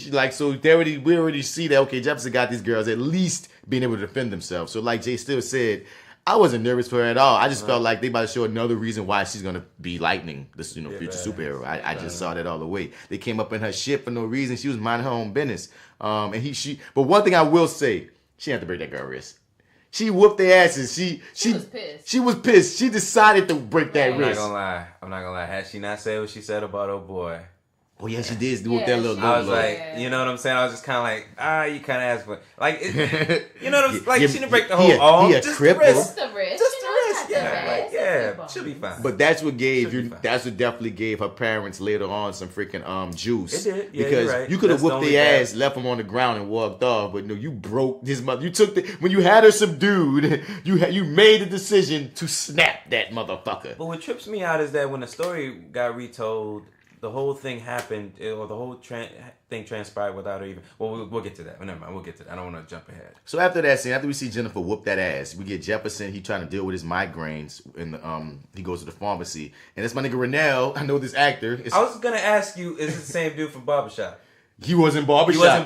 Right? He was also in the first episode of Atlanta. Yeah, you told me. Yeah, you said that before. I wasn't sure if it was him. That's my dude, son. Cool. And it's so funny. Yeah. They always got him playing these aggressive types, and he's one of the nicest motherfuckers you will ever meet. He's so cool, son.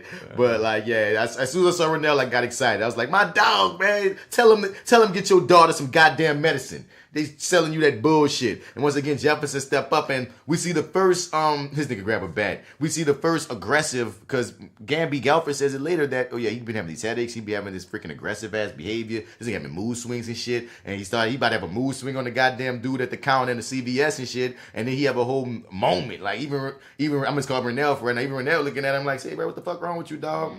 Holding my kid, is you about to have a spaz out? You heard me? And early on, what did y'all think was his issue with these headaches at this point?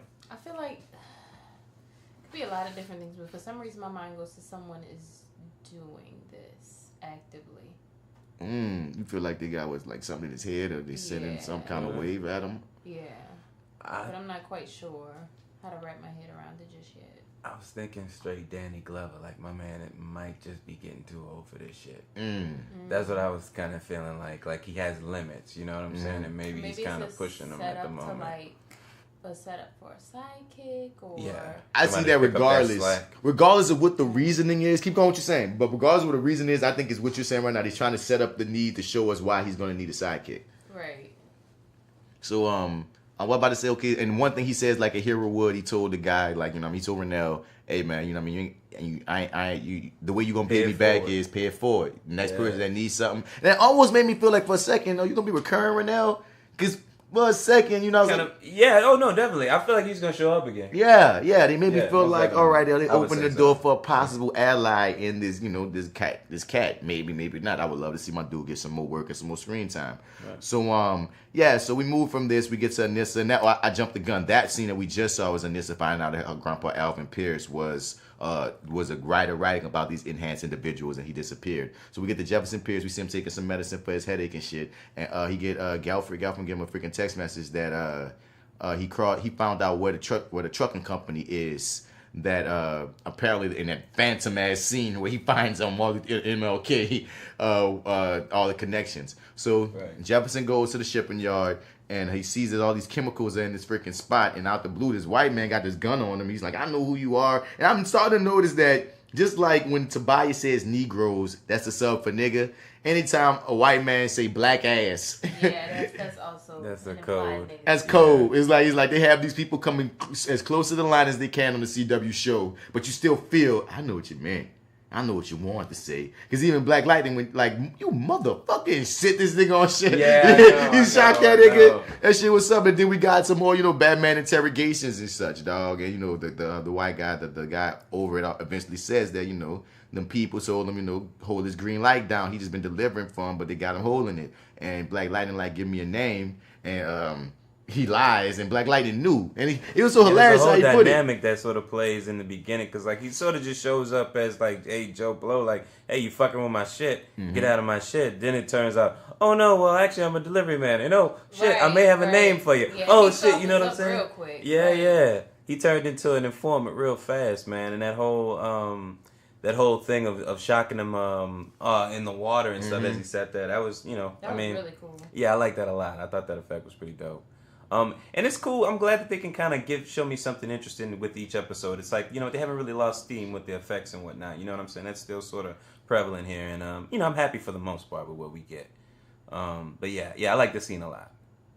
Y'all talking shit, talking about that man gave it up too quick. This big ass black man sending lightning bolts out his fucking hands while you lay in the water asking for questions. Well, no, my man, but my man came up there like, oh man, you're fucking with my shit. I protect these trailers. He said that while having a gun. Wait a minute, I'm a delivery man. Yeah, because he didn't have the gun no more. Like, you talk all that shit when you strapped. He ain't strapped no more. My man sung like a canary. My son had a shotgun when he was talking that shit. He came up like my man came up like he didn't know shit and like then just gave us the whole book. He read us the whole book. You did. That's the funny part. Would you have done different? Fuck no, man. It wouldn't have took me that damn long, man. He's like, I know who you are. Why are we still talking? If I saw the suit, I would have been done. Yeah, I'm like, okay, listen. This is where they are. This is where you can find them. I quit. I'm turning over a new leaf. I just found Jesus. You black Jesus, remember?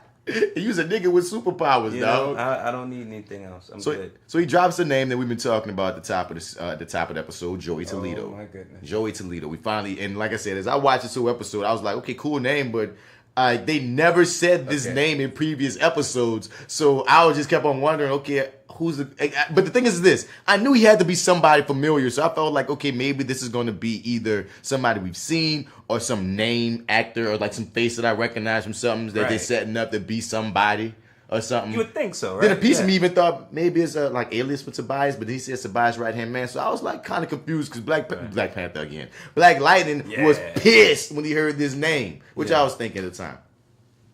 I was thinking, oh shit, he's probably gonna die.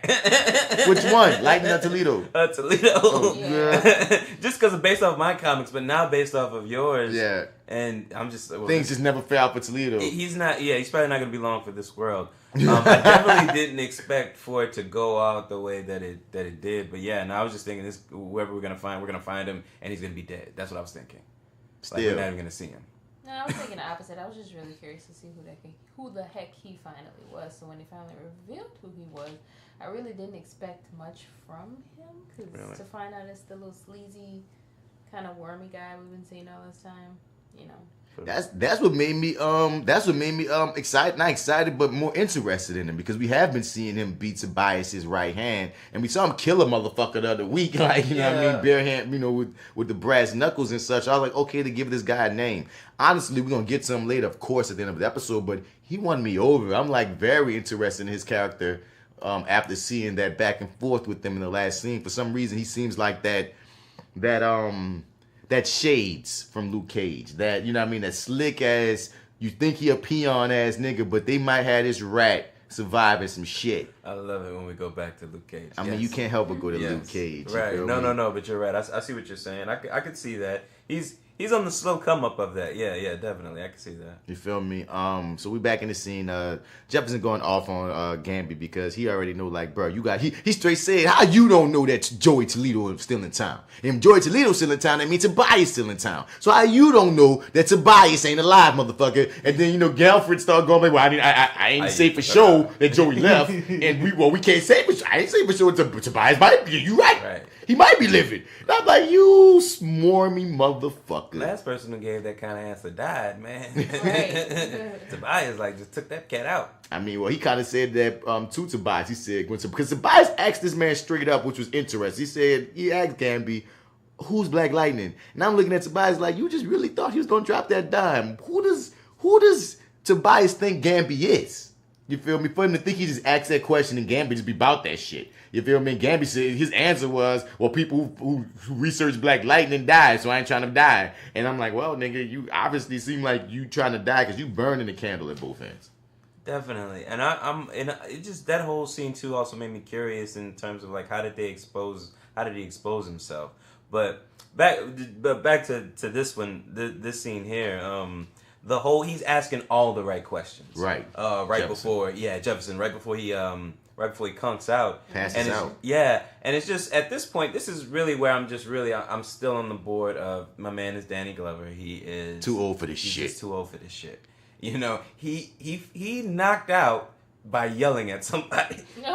He tired himself out. Poor lad tuckered himself out. And everybody is like, well, there's nothing wrong with his head. Neurotic, something. I enjoyed it. Gave us a reason to bring Lynn in, because one of my fears has been like, dude, what we gonna do with Lynn once she get down with Black Lightning being Black Lightning and not being the foil to the Jefferson side of him giving into it? What do we do with her character? Like, you know what I mean? And I don't want this beautiful black talented ass actress to not have shit to do but just be on the sidelines pissing everybody off because she hate Black Lightning. Right. So I like that they're using the fact that they change, because in the comics she's a lawyer. They switched her job for a reason. With her being a scientist or whatnot, eventually she could be on the squad handling that side of the business, as we're seeing Gamby had to bring her in and be like, yo, look, this nigga been tripping. You know what I mean? Headaches, mood swings, flipping the fuck out. And we get a little bit of that little flash of the lightning that we saw in that episode right after he used his powers for the first time. It was one if it was a healing situation. Yeah, you were saying that's what you were saying. Yeah. That was and that's for sure what that is, right? No, I heard another podcast about Black Lightning theorizing that that's what it could be. Okay. And even how it came from his chest and went to his head and woke him up, it made me feel like, okay, maybe that's what it was. To that, yeah. You know what I'm saying? Right. So, and we get a nice little moment with him and Lynn, with Lynn saying, look, I understand you Black Lightning, you got to care about all these people, but I care about you. Right. And it's like, when y'all just going to get back together? Right. Man? It's like, at this point, why are you playing games? Exactly. I mean, you really, you got like 2 feet in here if you don't realize it. Yeah. You know what I'm saying? Like, I don't know, you don't realize it, but you got 2 feet inside the circle. So why don't you let's stop playing games. Come on. There's absolutely no reason for, if you're going to be the motherfucker by his side, patching him up again, you might as well just move back in with this man. It's clear that you care. Yeah, come on. Yeah, you're right. It's inevitable. That's the point. Right. Yep. There you go. Would y'all date a vigilante? Yep. Damn. J.Steel quick. I would. Yeah, why? What's the pros?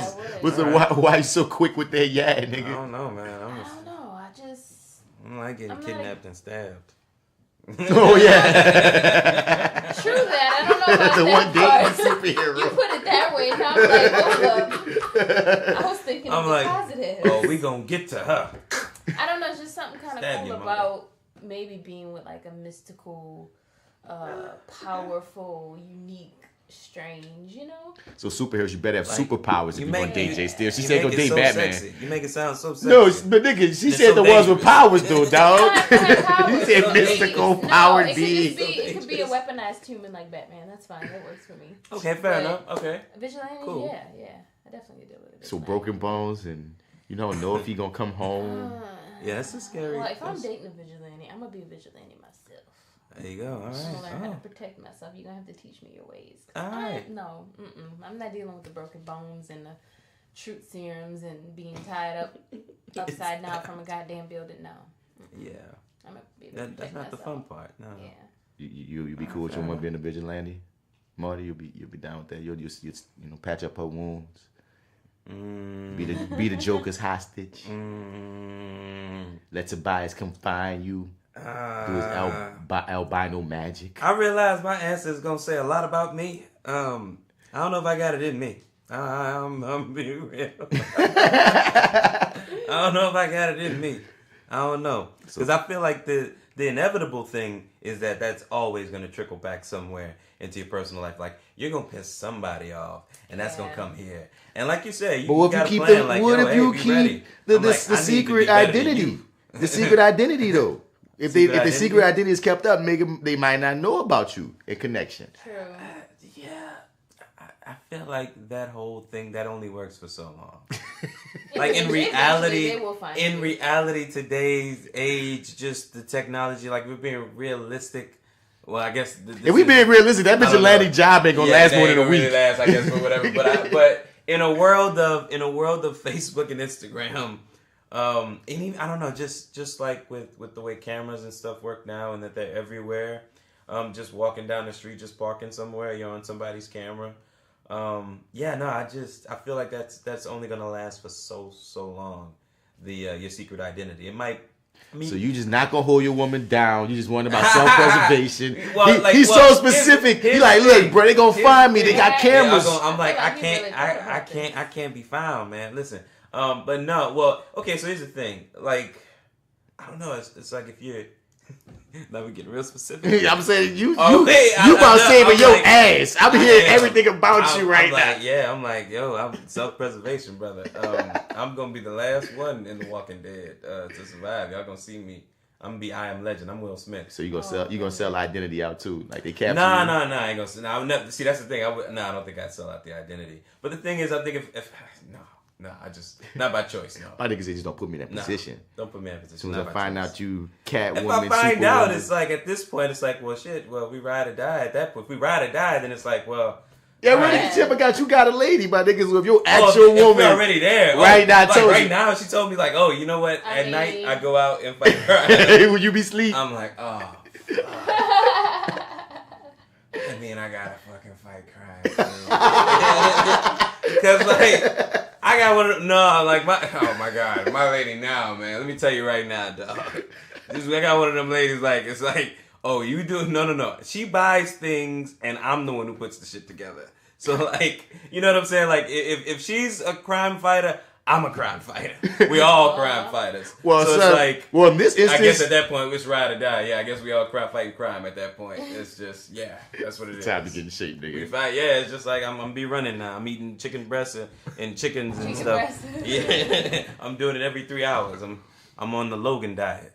So, as we get back into the show, we see Tobias and he has his problems right now. Me telling his sister Tori, like, you know what I mean, these motherfuckers ain't respecting me. He said they don't want to promote me because they found out that I lied on my resume. I mean, it's the truth though, dog. You thought you killed Black Lightning without a body. You feel me? So they don't respect you. He said that Lady Eve and them just see me as equals. When you talking about his political career and shit, and I'm like, I see you, dog. I understand why you mad, but you gotta understand why they ain't really fucking with you, dog, because this Black Lightning situation. It's like one of those situations where it's like, my nigga, you should have tried to be promoted before they found out some shit that you did like last week. You heard me? You should have been on your P's and Q's, because now that last week then came and now you can't actually be promoted until you handle what you were supposed to say that you already done.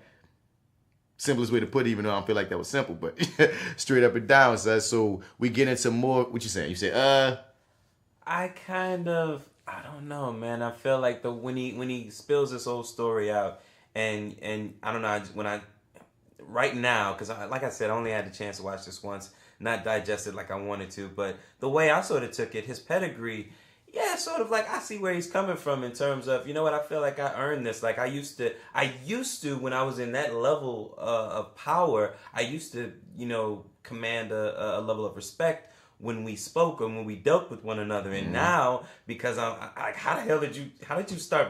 You're babysitting the 100. You're babysitting a gang. You go from like. I'm gonna give him this. He says that he's a top earner. He says he's a top earner. But no, the man, when he puts out his resume, it's immaculate. I understand it. I get it. And I think, he does deserve a spot at the table. That's a big lie. I ain't saying he don't deserve a spot at the table. I'm just saying, because one thing we didn't speak on too much either last episode was the fact that Lady Eve, we see that she a big dog, but she said me and my partners aren't pleased. Meaning there are other people that's even ahead of her, that she's connected with her, that we're going to get into. Yeah. And if you are her and her partners, and if one of the biggest reasons why y'all rocking with this former politician nigga was because he did what nobody, she said it, you did what no one else could do. You killed Black Lightning. My nigga, I feel like she would respect it a bit more if you just admitted, well, I ain't kill him, but I heard him and he's retired and I'm gonna find that nigga. And if he ever show up again, he done. That's more respect than telling her you actually killed this man, only for him to pop up not only alive, but fucking up their business. You heard me? That's what I'm saying. Like, dude, that's not just you came light on, you didn't give me all of my money, or you came light on some of these drugs. This is, nigga, you said you killed our biggest threats, our whole empire, and you didn't. You heard me? At least let us know from the dump that, like, he might come back, so we still stay ready. Like, you did as much as you could, he disappeared, at least you scared his ass away. You heard me? Versus, he fucked himself by not, making show. Got anything on this, J.Steel? No, I concur. I agree. Wait, which one? He deserves a seat or he don't? I think that he probably doesn't deserve one yet. Oh. Yeah, not Oh. I think he deserved one before Black Lightning popped back up. He might have had a shot. He might have been able to run a campaign, but I understand where you're coming from, because if you in his shoes, he's done a lot of dirt. Yeah. But my nigga, can't be lying to people bigger than you that's telling you that, you know, that's freaking doing embalming a live person in front of your face. Like, what? Oh, man, I love that. So we learn more about Tobias and his sister, apparently, and his sister. But I don't. What is my man's name, dude? T.C. Carson, I believe. T.C. Carson? Yeah. I feel like when. Or T.K. Carson. It's T.C. Carson. But before. I feel like I said T.C. Carson, and the boy was like I was wrong. But one thing I didn't either. It took me just now.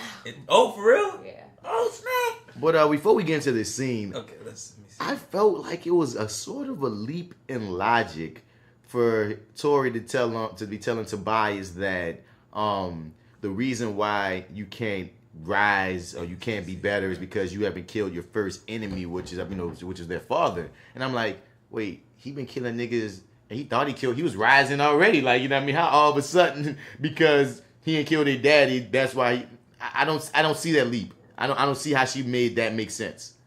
It really doesn't. It's just twisted. Yeah. Honestly, it's just twisted. Yeah, it's just digging into. I feel like it's a release of past trauma. Like, I think maybe she's also trying to indicate you need to let go of everything that made you feel inadequate so that you can regain your power. It's like a confidence booster, maybe. I don't know. Okay, I could see that. Yeah. I could see that. Okay. Because it really doesn't make sense otherwise. He's killed enough people to, you know. For this feel and pretty that. good Yeah. It's like, oh, wow. Right. Now that I've gone back and killed my dad, Now I can do anything now. I can do anything now. Oh, man, I want to fight a tiger with my bare hands. Yo. It's like, what? I don't know. But yeah, I appreciate your interpretation a lot more than what I had in my head, which was absolutely nothing. So no, it really didn't make sense. But I was just so happy to see him. I didn't really even. I don't care. I don't care why he's here. I'm like, look at living. But yeah, you were right. I'm sorry. I stand corrected, sir. It is T.C. Carson. I'm glad I got you to see Kyle and Scooter. Yeah, Scooter. You just go, keep your head up. That's right. Yeah. But the thing is, okay, like, yeah, we got, the young dumb to give these fake ass sideburns and shit. But like, I was happy to see T.C. Carson in this show. I really always loved his voice. Like, he's always had an amazing voice. What's going on right here, man? What's happening? I don't know what's up with the sideburns or whatever. That's very creative, right there. And we're seeing the trauma that Tobias had, how him and his sister always held each other down, even from young. And being a person with albinism, how he had to deal with his father being shoving him the most hate. You know what I'm saying? Saying you ain't black, you're not white, you're nothing, you don't have an identity, you ain't shit. Just like straight up, like just hatred. So it's like, you see, that does something to the psychology of this person. And I love getting backstories, much like in Dead Doe, how we got the backstory of Kingpin eventually. Like, you know what I mean? I like getting more backstory as to why Tobias hates these Negroes and why he has such a cutthroat mentality towards anybody that's specifically not his sister. Right. I like the way that scene was shot too, how we kind of cut from the black and white to him sort of sitting there and him sort of trying to go into that black and white world and being shoved back into present time. Yeah, and being, just being forced to watch and relive it instead. Yeah. I dug that. That was a real dope scene. It gives. I still just want more from Lunchbox. I mean, Juice Box. I'm gonna add a third one on there. I want more. I want more from her. I'd like to know a little bit more. I guess I'll have her do more, maybe. But I feel like she's doing a lot though. Yeah, she's driving. Like when they brought her back, I felt like she was like.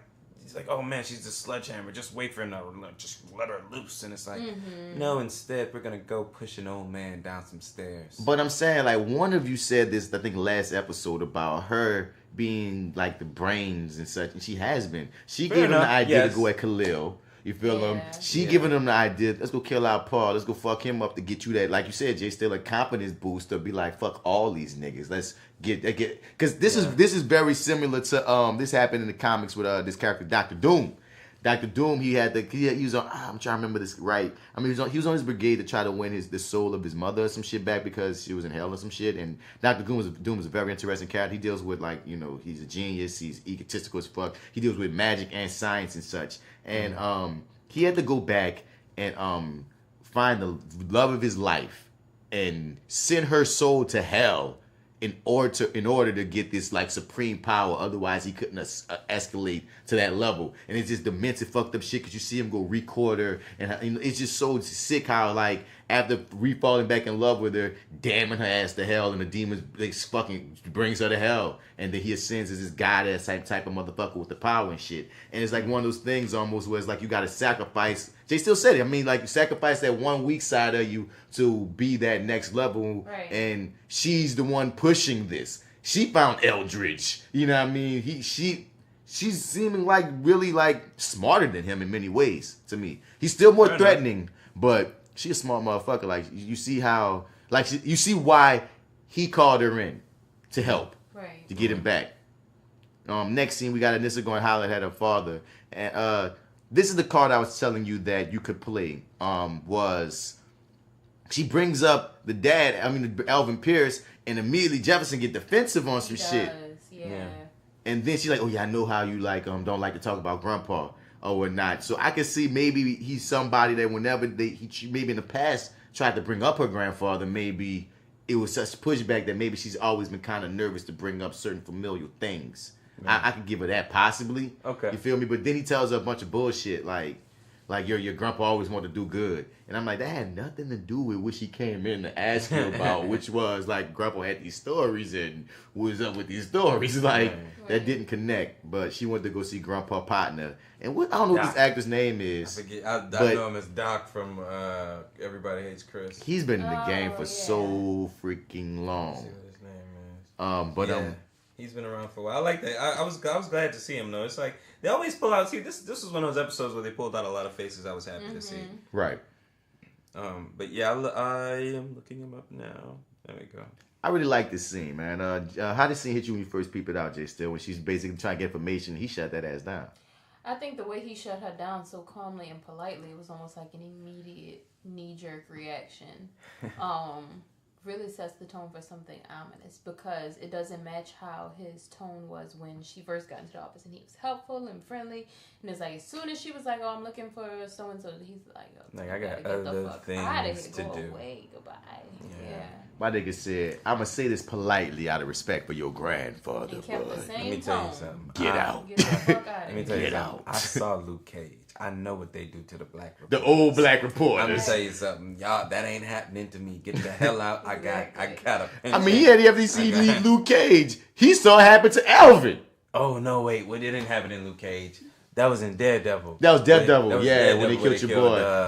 But the thing is, all those Marvel Netflix, the old black man dies. Yeah. Jessica Jones, the old black man died. Daredevil, the old black man died. Luke Cage, the old black man died. All black men died. There's not a spot for you. If you're an old black man, you're gonna die in the Netflix Marvel series. His name is Antonio Vargas. I know that name. Yeah, okay. He been in the game, son. Yeah.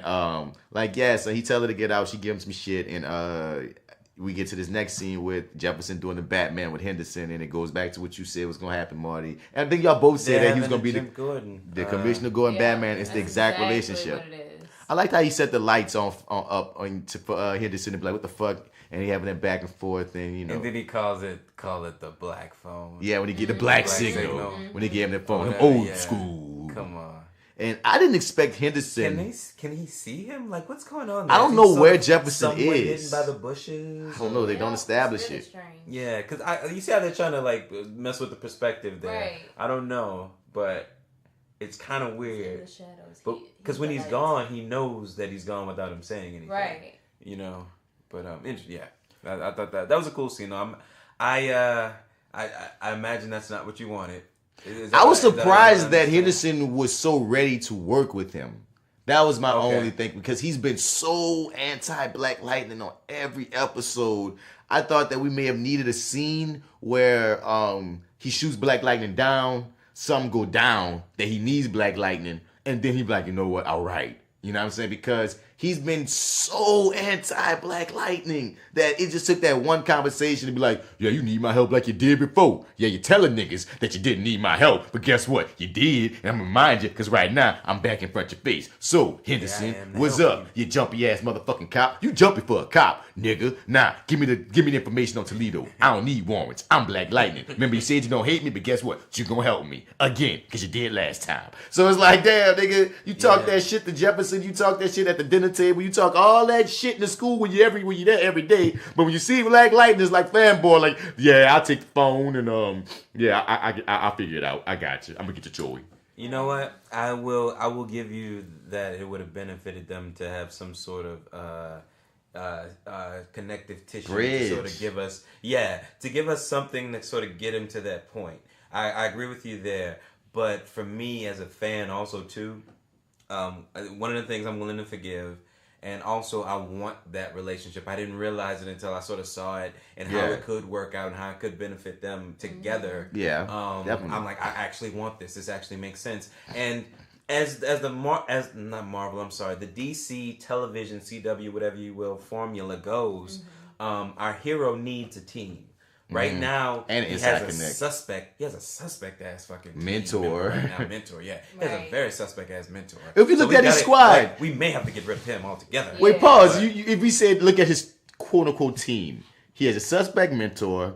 He has an ex-wife that don't want him doing this shit, and he got a daughter that don't want to tell him this shit in the game. Right, and we got the a cop, developing daughter too. That'll.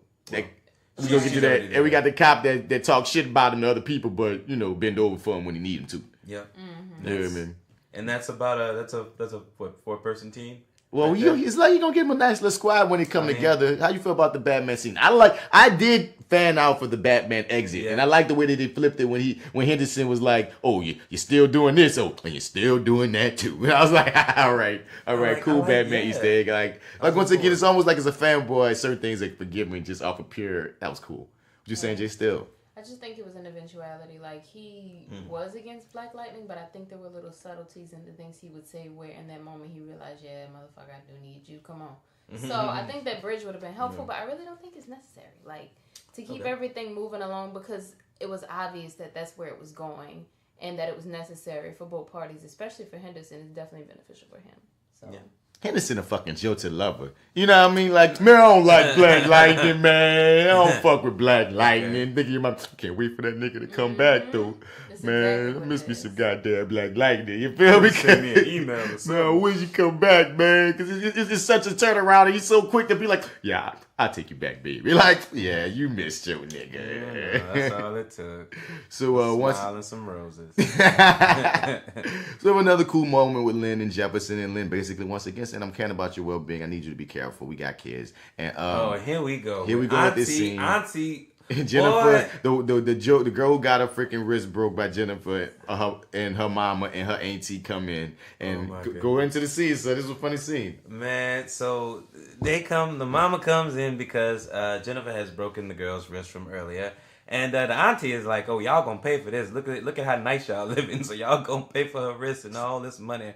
She came with a pure character from and Lynn, and they handled this amazingly. Like, just the way that they actually handle it in the show, and the way that the show sort of cuts around, sort of, I guess, all the meat and potatoes of how I really would have liked to see what went down there. But somehow, some way, Lynn is sort of the greatest mediator on Earth, because she sort of comes in and sort of calms all nerves, gets everybody to sit down and I guess have a conversation.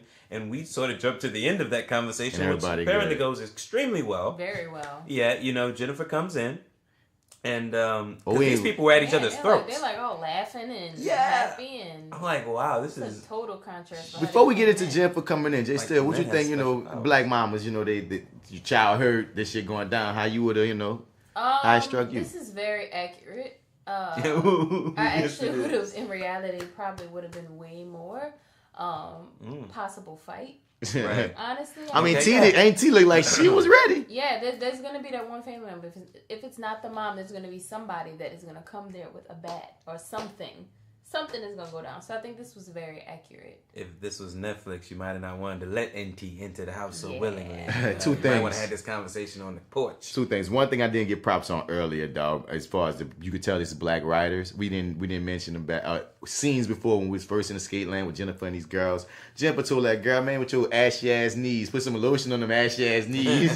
Now I was like, She did look down too, like let me make sure. Only black writers would have caught that as a way to come on. Yeah. Dark skin girl needs some lotion, baby. But back to this scene, I love the fact that what you touched on too was they set up your expectation and the expectations of the ghetto black auntie. Or we about to have this hood moment where they about to have a fight because it's the black people, and they just cut all that bullshit. We get the laughter, and they see that with black people we can talk. We're human. Yeah, we can talk. We can mediate. We you know what I mean? I love that they should. The scene was gonna go. Bro, right? And they just turned it on his head and said, "No, this is how it can go." You know what I mean? We can talk because they go back. They get straight to laughter, straight to positive. And I love that they went that direction because they had that auntie on one. So like you said, I don't like how the mood changed when she walked in, like sort of like she was automatically guilty. But from the whole situation, I don't know, until maybe I'm a little biased too. You are biased, though, because that little girl told her people that Jennifer just whooped her ass and broke her wrist for no reason. Mm-hmm. Yeah. So, of course, when she walk in, she gonna look like the thug. They only have one side of the story, so. Right. And they didn't but at that point, as soon as she walks in, it's all over. It's like, well, we don't need to hear your side of the story. We've already got these people calm. Let's just get them up and out of here, and we'll settle this later. Let's deal with this right now. But keep going. No, I just sort of, I don't know. Like my mom's was a little relentless there. Like when it became I don't know, man. I enjoyed this. What did y'all think about this? What you saying, Jason? I enjoyed the scene. What you saying? I feel like they were too hard on her for sure. I feel like. Me too. Okay, cool. I feel like it was just too much. It was just too amped up. It kind of reflected, mirrored the scene. Oh God, I don't remember which episode it was when they got on her about being there for Khalil. It kind of mirrored that same intensity, and I'm like, I feel like it's a little too much. Like there should have been a balance of, okay, tell us what really happened, because like as a mom, like of course you hear the other person's side, but then you're gonna go to your kid and be like, what really happened? Come on, tell me. So I don't know. I just thought it was interesting that like they went straight to, you broke her wrist. This is what you did. You know. Well, I took it different from y'all two then because I took the mom. First off, I love the scene for Jefferson because once Jefferson found out it was another girl and that his baby girl were both their asses, he wasn't really even mad. He's like, it was two girls. He said, yeah. Then she had to look, she had to look at him like, you nigga. He's like, it was two girls. Yeah, like, he's like, yeah, you should be in trouble. Like everything. I love the way Cress played that shit. You know what I mean? But the mother was once again, she didn't seem mad necessarily that she's mad that but what I said earlier, excessive force. You broke the girl wrist.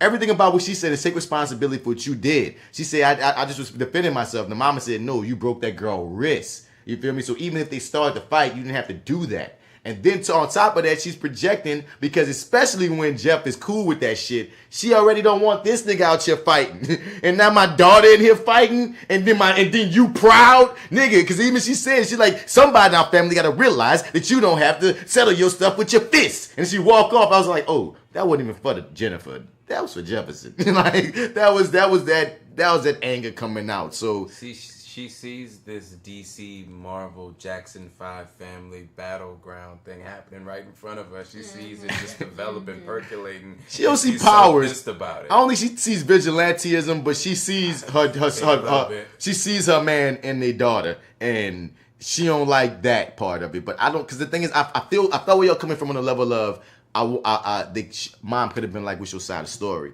But she didn't care about her side of the story. She was like, your responsibility was not to take it that far. Since that was her position, even if she would have gave her side of the story, mom would have said the exact same words of, why'd you do all that? You hear me? And I do have the advantage of I saw it twice. So I saw this episode twice. I got the advantage of remembering the words. And then the scene does end with Jefferson asking, like, well, two girls though? She like, two. So I like how that ended. Yeah, it's like, yeah, that was the perfect button. And that's why I disagree that it mirrored that other scene, because in the other scene I felt like they gave her no leeway. This one, Jefferson at least gave her something. Yeah, he did. So Annisa is relentless, and to the dude that used to be cool with her grandpa, and he even said, you just like this, man. Look, I might as well just give you this shit, getting going. And this is a scene where he warned her once right before telling her, now I won't see you no more. They're watching, and it gets you wondering, okay, who's this they? Like, you know what I mean? Yeah, it was scary. He basically was just like, once you start digging into this stuff, you're pretty much gonna die. Man, he said that shit. That shit made me laugh when it happened, because I thought he was gonna say something poetic. He was like, man, like, you know what I mean, if you look into this, yeah, I know. You know what I mean? Like, because she was like, who are they? On the nose. Some death. He said, if you look into this, you're going to get killed. I thought he was going to say, you're going to be meeting your grandfather soon. You're going to be then swimming with the fishes or you're going to sow something. No, he said, no, you're going to get killed. I did notice that. You're going to get killed. It's very specific. It's like, no, it's just death. It's death. Pure death. No, not even just death. You're going to get murdered. It's pure murder. You want to die? Look into this stuff here. You want to murdered? This is like the ring of dying. It's like you want to die.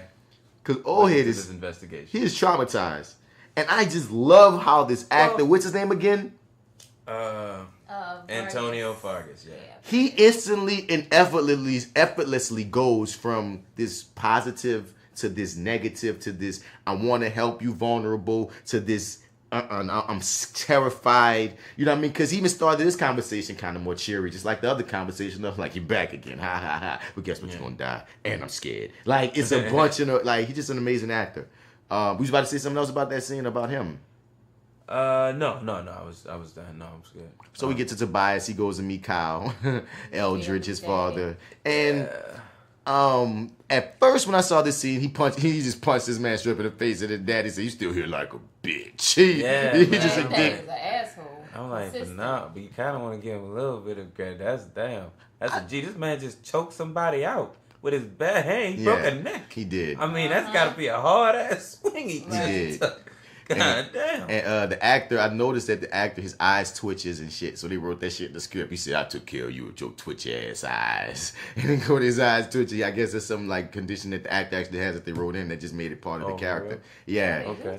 They twitch. And I noticed that a lot in the previous episodes because I just noticed as an actor thing, I know his eyes because something, just some sidebar shit. Some people feel like when you're talking to somebody in scenes that you should always maintain eye contact and never switch from eye to eye. Some people have like they look at both your eyes, you see the eyes jumping, and some people feel like whoever's honest. If your eyes go to eye to eye, it's not no big deal. Just be honest in your portrayal. So for some reason, whenever I heard that, I pay attention when niggas be making eye contact in scenes and shit. So when I'm seeing Tobias talk to people in this show, when his eyes are going back and forth, I get confused at times because a slight twitch make me go, is he looking back and forth or is he maintaining eye contact? So it's funny that they wrote that in for me. So I'm like, yeah, I was talking before we get to get his ass murdered. But I know is that they aged Kyle up, Eldridge, the dad, up. And to a degree, at first I was like, because I can tell that they aged him up. Like I can tell with the makeup. And I was like, did they really need to age him up? Because if they just throw like the white in his hair, we black. You know what I'm saying? Yeah, like we stay the same age for like 200 years. And he has wrinkles naturally because when they showed him young, he still looked. Oh, he don't look like Kyle Barker no goddamn more. Yeah, he definitely got some city miles on him. You know what I'm saying? Right. But then I remembered this other side of it. Tobias is way older than because he's portraying. Yeah. Remember, he got that serum in him that makes him look younger, which means for his dad to even still be alive, his dad's super old, which is why they decided most likely that we got to age him up because if Tobias is actually probably supposed to be let's say he's supposed to be 50 and he's looking 30. You know what I mean? Mm-hmm. His dad would have to be like 80. So there's only so far you could go with an 80-year-old old man that you're trying to portray facially. So I see it, even though like I just don't like being able to tell that you age this man up. Well, awesome job acting though. Yeah, I like that little moment that they have together when he sort of says that he stayed while the mom left. Yeah, mm-hmm. And he has that sort of moment, and I kind of wonder what he's gonna do. I wonder what Tobias is gonna do before he actually takes him and gives him that big bear hug of love. I kind of wonder what's gonna happen because he's like, you know what, you did stay, you did clothe us. And it's like, you know what, I can respect that. And it's like on a certain level, it's like, yeah, you know what, okay, maybe he can, but what does that mean for him? What's the consequence for that? Because there's no respect without consequence with you. Right. So and then we have that moment where he basically just break his back and they leave him for dead. For dead, yeah, I guess. Right, that's just that's intense. Right. I mean, I like the way he said it. Your back is broken, Eldridge. It's like, everybody, we were all wondering. Thank you for confirming that. Yeah, because I was wondering. Give us a scientific breakdown. Yeah. What part of the vertebrae did you break? Man. Did you break there? And that's a slow way to die. Like you said, you're gonna die because the sister Tori once again. You was wondering what she about, but she was about to just blast him. Right. Which, I was. Yeah, she was about that life. It was Tobias. I was like, no, let him die slow because he can't move. He can't get to a phone. He gonna just lay up here. Nobody knows he's hurt. He gonna just lay up here and die. It's just like straight up. That's pure hatred for you. Do you think we're gonna see him again? I don't know if we're gonna see him again, but I'm wondering are we ever gonna see his mother? Because they left that door open. They say she left. Interesting. Very interesting. Yeah. Will. There's gonna be some other reference or introduction to her, I believe. I wasn't even thinking that. Yeah, you're right. And she might be a bad motherfucker. Because the thing is, he wouldn't have the same kind of hatred for her. Because this man tormented him. You feel me? She left, so he didn't even know her.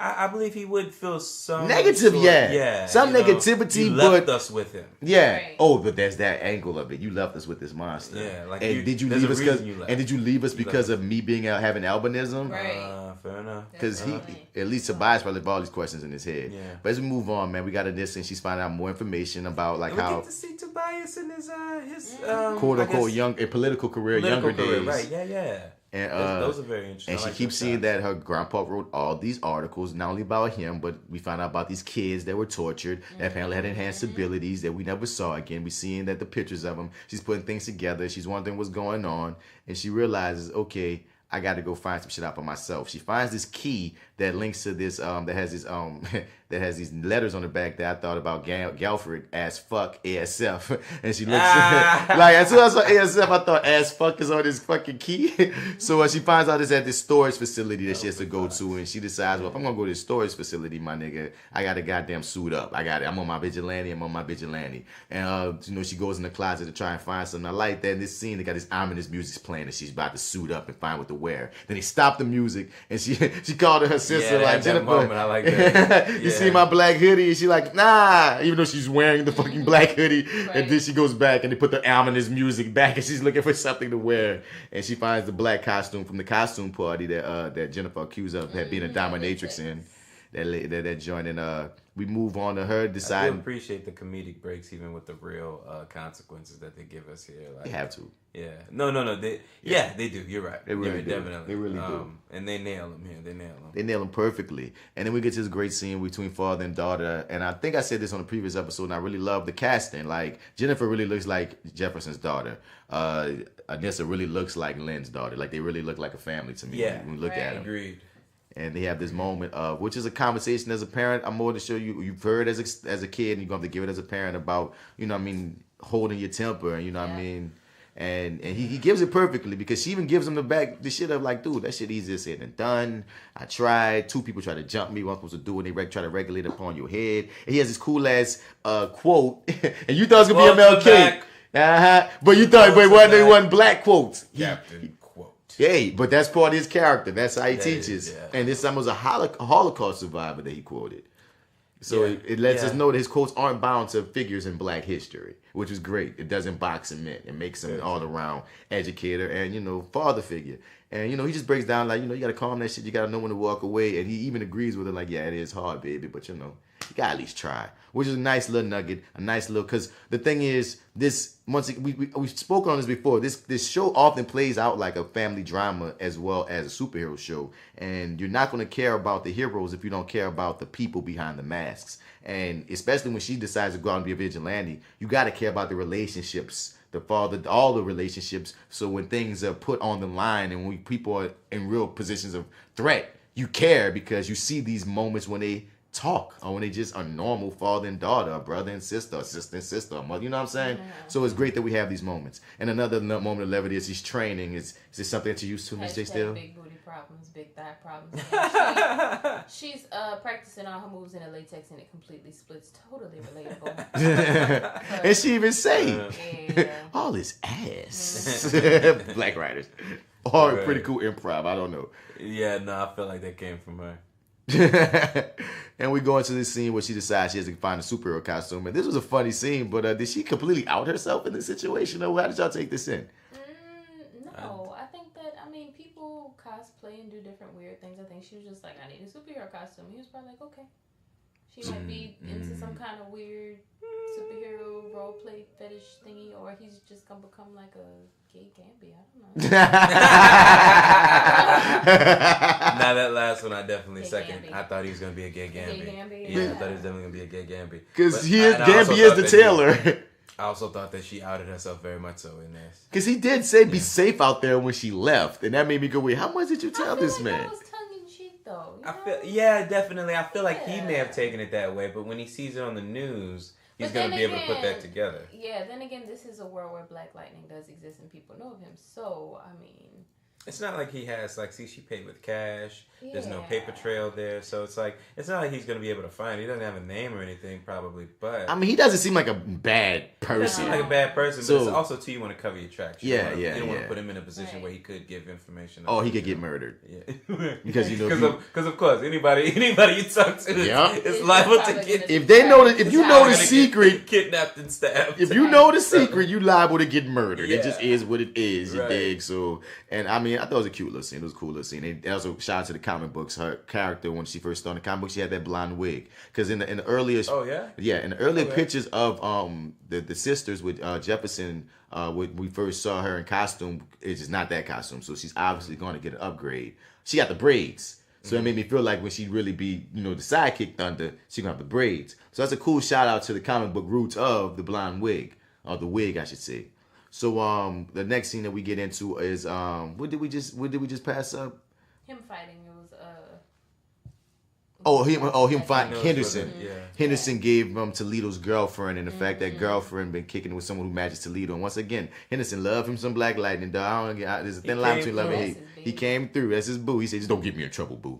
And he's like, yeah, don't worry, baby. I got you, baby. I got you, baby. This gonna be the bromance I'm going for, dog. Fuck you getting back with Lynn, bro. You need to get with Henderson, dog. Let's get it in. Yeah, Henderson got that food waiting for you in the microwave when you get home. So Black Lightning, dog, he ain't having it, dog. He talking to Galford like that's his little white slave for real, dog. He's like, look, just give me the regulator. And that's when Galford keep on saying, like, look, bro, like you pushing it, dog. I think he knows more than what he's letting on to about what's wrong with Black Lightning too. I mean, he says he gives a reason. He says that I found out what the problem is. Some regulator isn't working correctly. And it's sending some power. So he says it here, but it might be more than that. Just given the characterization of this motherfucker that we've been getting, I feel like everything is more than what he's saying. But the reason why it's hard to take, like, I want to take him seriously when he's saying that regulator fucked up, but he only said it after he first said, you need to chill out for a couple of days. Toledo gonna always be there. Right. He's, this and that. He's like, nigga, I need to get him. He's like, well, your regulator's fucked up, so that's why you've been like, so you need to take a day down for me to fix it. You didn't make me feel like I need to believe you here. So what's really going on? Or do you really care more about what Toledo might out about you? You hear me? Yeah. And so I like threat. He said, if you don't give me that regulator thing, I'm gonna Black Lightning your ass. He said, and Gabby straight up said, look, here you go, man. Here you go, take that your own risk, brother. Yes, sir. You take the defibrillator, let it regulate like a So we get to Tobias. We get this. Tell me what's going on here, man. This. Tell me what's going on here. It's the magic dust. So she's sending him a message. She sent him a threat. That's basically saying, I'm going to grind your damn bones up. Because she said it. Like the other magical albinos. Yeah. But he said, I'm going to go take care of Black Lightning. You taking too long. She was embalming people alive. All right, she man. She gives no fucks. She give Lady Eve gives taking too long. Nigga mailed him some dust. No. Yeah, okay, all right. Shit, all right. Because I was like, is she sending him a threat? That is a threat. Why? He says the man is doing all he can. Now. She wants him now. Jesus right now. Christ. Right now. I mean, y'all want him. She want him so bad. She need to get up on him. And I think in the comics there's gonna be some. We haven't gotten to Lady Eve in any of our comics yet, but I believe in the comics she got some super acting shit like with her. Thanos. Maybe she is. We don't know yet. Black Thanos. You hear me? We don't know. Yeah, man. Black Thanos. There you go, Black Thanos. Nigga, she's Shanos. She Thanos. This doesn't bring a smile. And she let him know, look, I ain't fucking playing with you. Because that's the thing, dog. One thing about this show I keep saying. Like, Tobias, when he's by himself, brings so much menace to the screen and to the presence. But then as soon as she gets... find out what he's looking at. Yeah, she mailed him something. He's looking at it. And he doesn't fuck with whatever it is. And after sending him dust. And like she always lets it be known, I am the bigger threat. Get your shit together. Yeah. We will really do this. You saw me embalming a nigga alive. Yeah. So we get bringing him back to life. Or something. I don't know. I stand. She be on that voodoo. It look like. So we got Thunder coming in. She walking into this spot or whatever, swag, and she got a little superhero strut, and she breaks in. She has the key to this specific storage locker that her grandfather had. The key don't work, so she break in. You dig? And I like the fact that they continue to show us that she has to breathe to use her strength. Because sometimes when I'll be watching shit like this, and there are people with super strength, and I'm like, What stops these niggas from always like hurting people or breaking things? Like, you know what I mean? So I like that they established if she don't do a breath, she's just normal. And but you know, so they give us levels to her. They give us levels. They let us know that there's a threshold to be said there. So now, how long has her grandfather been dead? According to what it looks like next time on Black Lightning, that nigga got killed when Black Lightning was like a teen or preteen. So who's been taking care of this storage bill? It's just been there. Yeah, okay. It looked like a rundown situation. Like it's probably not even... Yeah, it just looked like shit there because at this little funny moment where they drop the music when she see dead rats on the ground and she's scared of the dead rat. And she's like, look, you're going to be a superhero. You got to fuck these rats. You feel me? And, right, yeah. And I laugh, man, because I watched this again with my dude, his girlfriend, Jay Harmony, and my dude, Alpha Joe. We all watched this back. And Jay Harmony, she was like, that was definitely a girl moment I relate to. The rap would fuck me up too, no matter how powerful I'm feeling in the moment. I want that as J.Steel. Like, you hear me? That was just like a funny moment to throw in. Yeah, that definitely would. That's a no-no. That would take me completely out the moment. My nigga, I'm about whooping all the ass, but this rat though. No rats. No roaches. Y'all didn't say that was gonna be rats. And nobody say nothing about no rats. She finds some of her grandfather's old stuff. I don't know what this. She breaks open a safe. I'm like, what old cocaine? This is the first. This is the first like form of green light. I don't know, dog. It was just some powdery shit she found, and we don't know where it's gonna go to. The next scene we get into is Joey Toledo girlfriend Caroline Brown. And I meant to look her up because most times when they show people full names in these comic book shows, you can Google and find that there's some kind of character or something in the lore. So I was wondering if she was like somebody in the lore or whatnot. Was she? I didn't look it up. I said my bad. I didn't look it up. I normally do. So he rolled up on like a big black man, and he instantly got the "I'm so afraid, don't hurt me." It's like white girl came out quick when this big black man said I like the way he put it. Sure did. And she get that phone up, password, everything just ran. I'm like, oh well, gotta go on to the next one. And he texts Joey as her, "I'm here, come out." He said, "I'm gonna let you in," and that's when we finally find out. Oh, Joey's this guy, the henchman, and this scene was very, very freaking revealing. Black Lightning run up on him. He whooped that ass for a minute. He wants answers, and Joey just laughed. He said, "I ain't gonna tell you shit." And then those headaches come back, and I felt so bad for Black Lightning when Joey started whipping up on his ass. One of them headaches got him not being able to do anything whatsoever because he wouldn't listen to Galfred tell him like, "Dude, you need to chill. We gotta figure out what's going on with you." But what is this dude on where it's like my man jumped and just wow, he's still taking it. It's like my nigga he could just take that punishment, son. I mean, he hurting. Yeah, fair enough. And he deals out just as good as he gives. Like he bleeding, you feel me? But the headaches. Look, I mean, dang, bro, he just takes him off his feet. Right. Adrenaline, bro. a big motherfucker start whipping your ass. Off your feet. Bro, the headache helped though. The headaches, dog. The headaches, he was off balance. That was a off balance situation. Kick you. I'm gonna get you. I'm gonna get him up again. Again and again. I'm glad Black Lightning was able to look. He broke that man ankle. Yeah, man. Yeah. And gave him a nice little spring. And the show ends with Black Lightning struggling to shoot him. He can't shoot him. And he sent him a nice threat. He says, "Oh, Tobias killed you before, and this time he's gonna finish the job, and I'm gonna bury you." And he hops off laughing because Lightning can't do nothing. And I'm like, Black Lightning, his Iron Man fist is broken. And I was just tripped out. Like the episode ended with Black Lightning lying in the street, fucked up, and I was like, wow. Talk about leaving a hero, talk about a cliffhanger and leaving a hero in peril. And nigga, I hope you get the fuck from around that dog, because Joey could go tell some people, look, Black Lightning on the ground back here. But the most ominous thing though is when my boy walks away and he's like, "You shouldn't have come back." He did say that, yes. He said that. You shouldn't have come back. I'm like, oh fuck. Once again, great lightning, great writing, and that was the end of the episode. Great lightning, heard that. So how y'all felt about this one, man? Episode 5. It was good. It was really, really good. That cliffhanger kind of has me like wondering where this is going to go, and also wondering when we're finally going to see Tobias and Black Lightning have their run, and if it's going to come sooner, if it's going to come later. I liked this one a lot. I thought I liked it a lot more than I did last week. I was a little down on last week's episode. This one brought me right back in. I don't know when the Tobias. I feel like they're gonna hold us off until like maybe there's 13 episodes, maybe somewhere around like 7, I don't know, maybe 8. they'll become aware of one another, and then it'll just be the countdown to when they have their big final battle. If that'll even happen this season, I think that's probably in the works.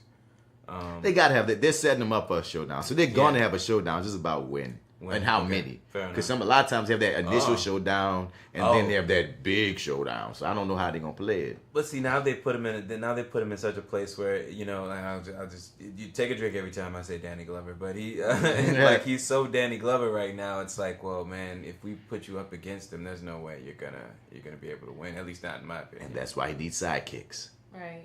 They're showing us the need for sidekicks. You know what I mean? Fair enough. Definitely. Before we get into the boats, and I'm gonna just say I really like this episode, even though you see me pick it up and pick it apart and such, but it's like my love. It's like my emotion overrides my logic a lot of times in watching this, because like if we gonna go into the boats, before we get into the boats, predictions. What y'all think's to come? I think that Black Lightning was one of those kids. I think that was experimented on. I agree. Oh, wow, that is a good one. Okay. I thought about that. You thought about that? Yeah. Okay. All right. Fair enough. And I think his dad was trying to protect him. You know what I'm saying? I can't top that one. Okay. Predictions. I predict that TC Carson. And what's my man's name who got shot also with the Reverend last week? Or Reverend Holt? No. Khalil. Khalil and TC Carson are gonna get the same technology.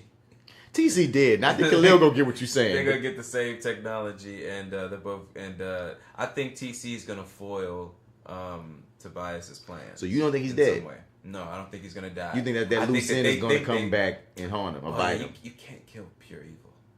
But I'm saying I don't feel like he's that intelligent to put shit together. He seemed like such a simple person. The TC, yeah. You really think? I don't feel like he's maniacal, but I'm not gonna shut it down. I feel like I might say maniacal, but I mean I'm like deliberate enough to set up the plans in action. Because I don't know how he would even get involved into foiling it. Because he don't seem like he was into the criminal shit. He just seemed like a fucked up blue collar worker type of man. Fair enough. Okay.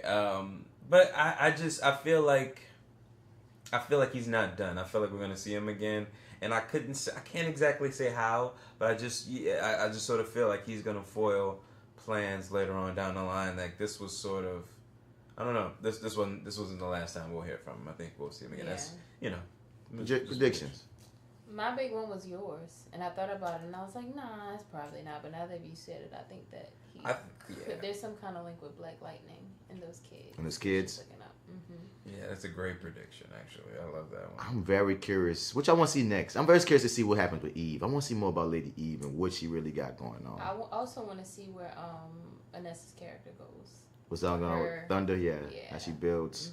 I would like to see that progress a lot quicker, or at least in more of an action-oriented way. You know what I mean? Like, I enjoyed the time with her and stuff, but I'd like to see that progress in a different way, a little bit quicker, I guess.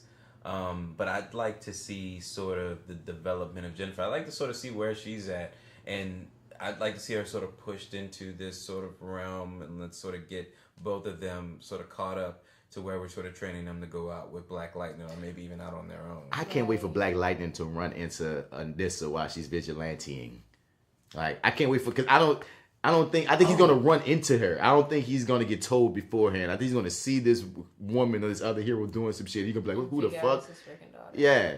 Here's one thing I just need reconciled, and I know it's gonna happen, but I need to know what's going on with Gambi. I think we all want that. That's my next thing. I think that's gonna be a huge part of the plot. Do you think he's gonna be in the fold by the end of it, or do you think once all his secrets and cards are on the table, we may have to dismiss Gambi? I think we're gonna keep because one thing is this. I'm gonna give this to Gambi. He's one of the most interesting characters on this show. And by making him so layered and so untrustworthy, you wonder what's going on, but you still think, I feel like he's still doing this for the greater good, even though you fucking up and you being like shady. So I feel like, much like in my comic that I read, they're going to have a reckoning. They're going to have a falling out. And when Black Lightning and Gambi fall out, that's just going to make their relationship that much more interesting to see how y'all going to deal with still trying to protect the city, but now you're enemies.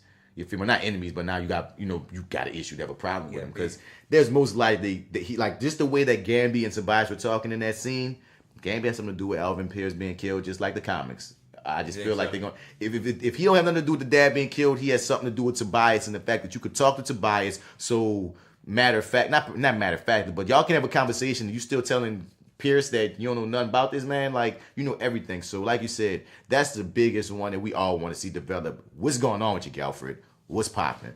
And so, let's get to these boats. Galfred. Hashtag Galfred. Let's get these boats, man. I'm going to round up to 4 boats, but in my heart, 3.8.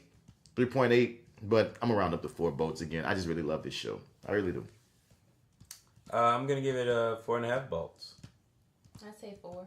4? All right. We're still very high on you, CW's Black Lightning. Keep on knocking it out the park. You feel me? Like I said, I'm still with it. I'm still on board. I can't wait to see what's happening next because I really feel like, because we know there was no Khalil in this episode. There was no Grace in this episode. There's a lot of these secondary characters that you established and you showed us, but we didn't need them this time because there's more other stories to tell. So I just can't wait. Useless made an appearance. Well, yeah, Miss Useless got paid. Right. Lady Useless. Lady Useless. So, yeah, man, this was episode 5 of Reviewing That Lightning. You feel me? This is that actor guy, Martin Bradford. You can find me on all your social media platforms at Mr. Bats. Spell it Mr. Outer. You ain't gonna find me. And for this episode of Reviewing That Lightning, man, I'm out of here. You can find me, Marty, M-A-R-T-Y, Edwards 504 on Instagram, Twitter, and Snapchat. Also go to LorianPictures.com where I co-host a show called Your30 with Marty and the Arrogant Observer. Check that show out. It's available on iTunes, Stitcher, and Google Play Store. And it's J.Steel. You can follow me on Instagram and on Twitter at I am J.Steel. Also check out the Misbelief Radio Show and Podcast at TheMisbelief.podbean.com. Yes, indeed. Check out all the podcasts we shout out at the top of this episode. And once again, hit us up at reviewingthatlightning@gmail.com for any comments, any theories, any predictions, anything that you want to say, get off your chest about Black Lightning, the show in particular, and anything you want to talk about since Black Panther coming out. If you want to talk about Black Panther, we'll talk about some Black Panther with you too. You feel me? Because we're going to be that time. Definitely happening. My next week, we're going to all be fucking so excited about Black Panther that I might end up screwing up and calling this man Black Panther, Black Lightning, Black Panther a lot next week. I know I'm gonna be beaming and such. But once again, thank y'all for listening. Thank y'all for downloading. Share, subscribe, like, and tell your friends about us, man. But for this episode, yeah, man. See y'all next time. Black Lightning. Marty out. No lie, seen him with my own eyes. Electric shocking guys, putting them all in line. About time somebody came down here and dealt with crime. Not just the gangsters, the police is out of line. So it's no trust, they don't understand our trouble. I don't know him myself, but do we come from struggle? Cause I'm like no superheroes around here, bruh. I'm like, he gotta be one of us. Gotta understand the hate and the distrust. Restore the feeling, put the love in us.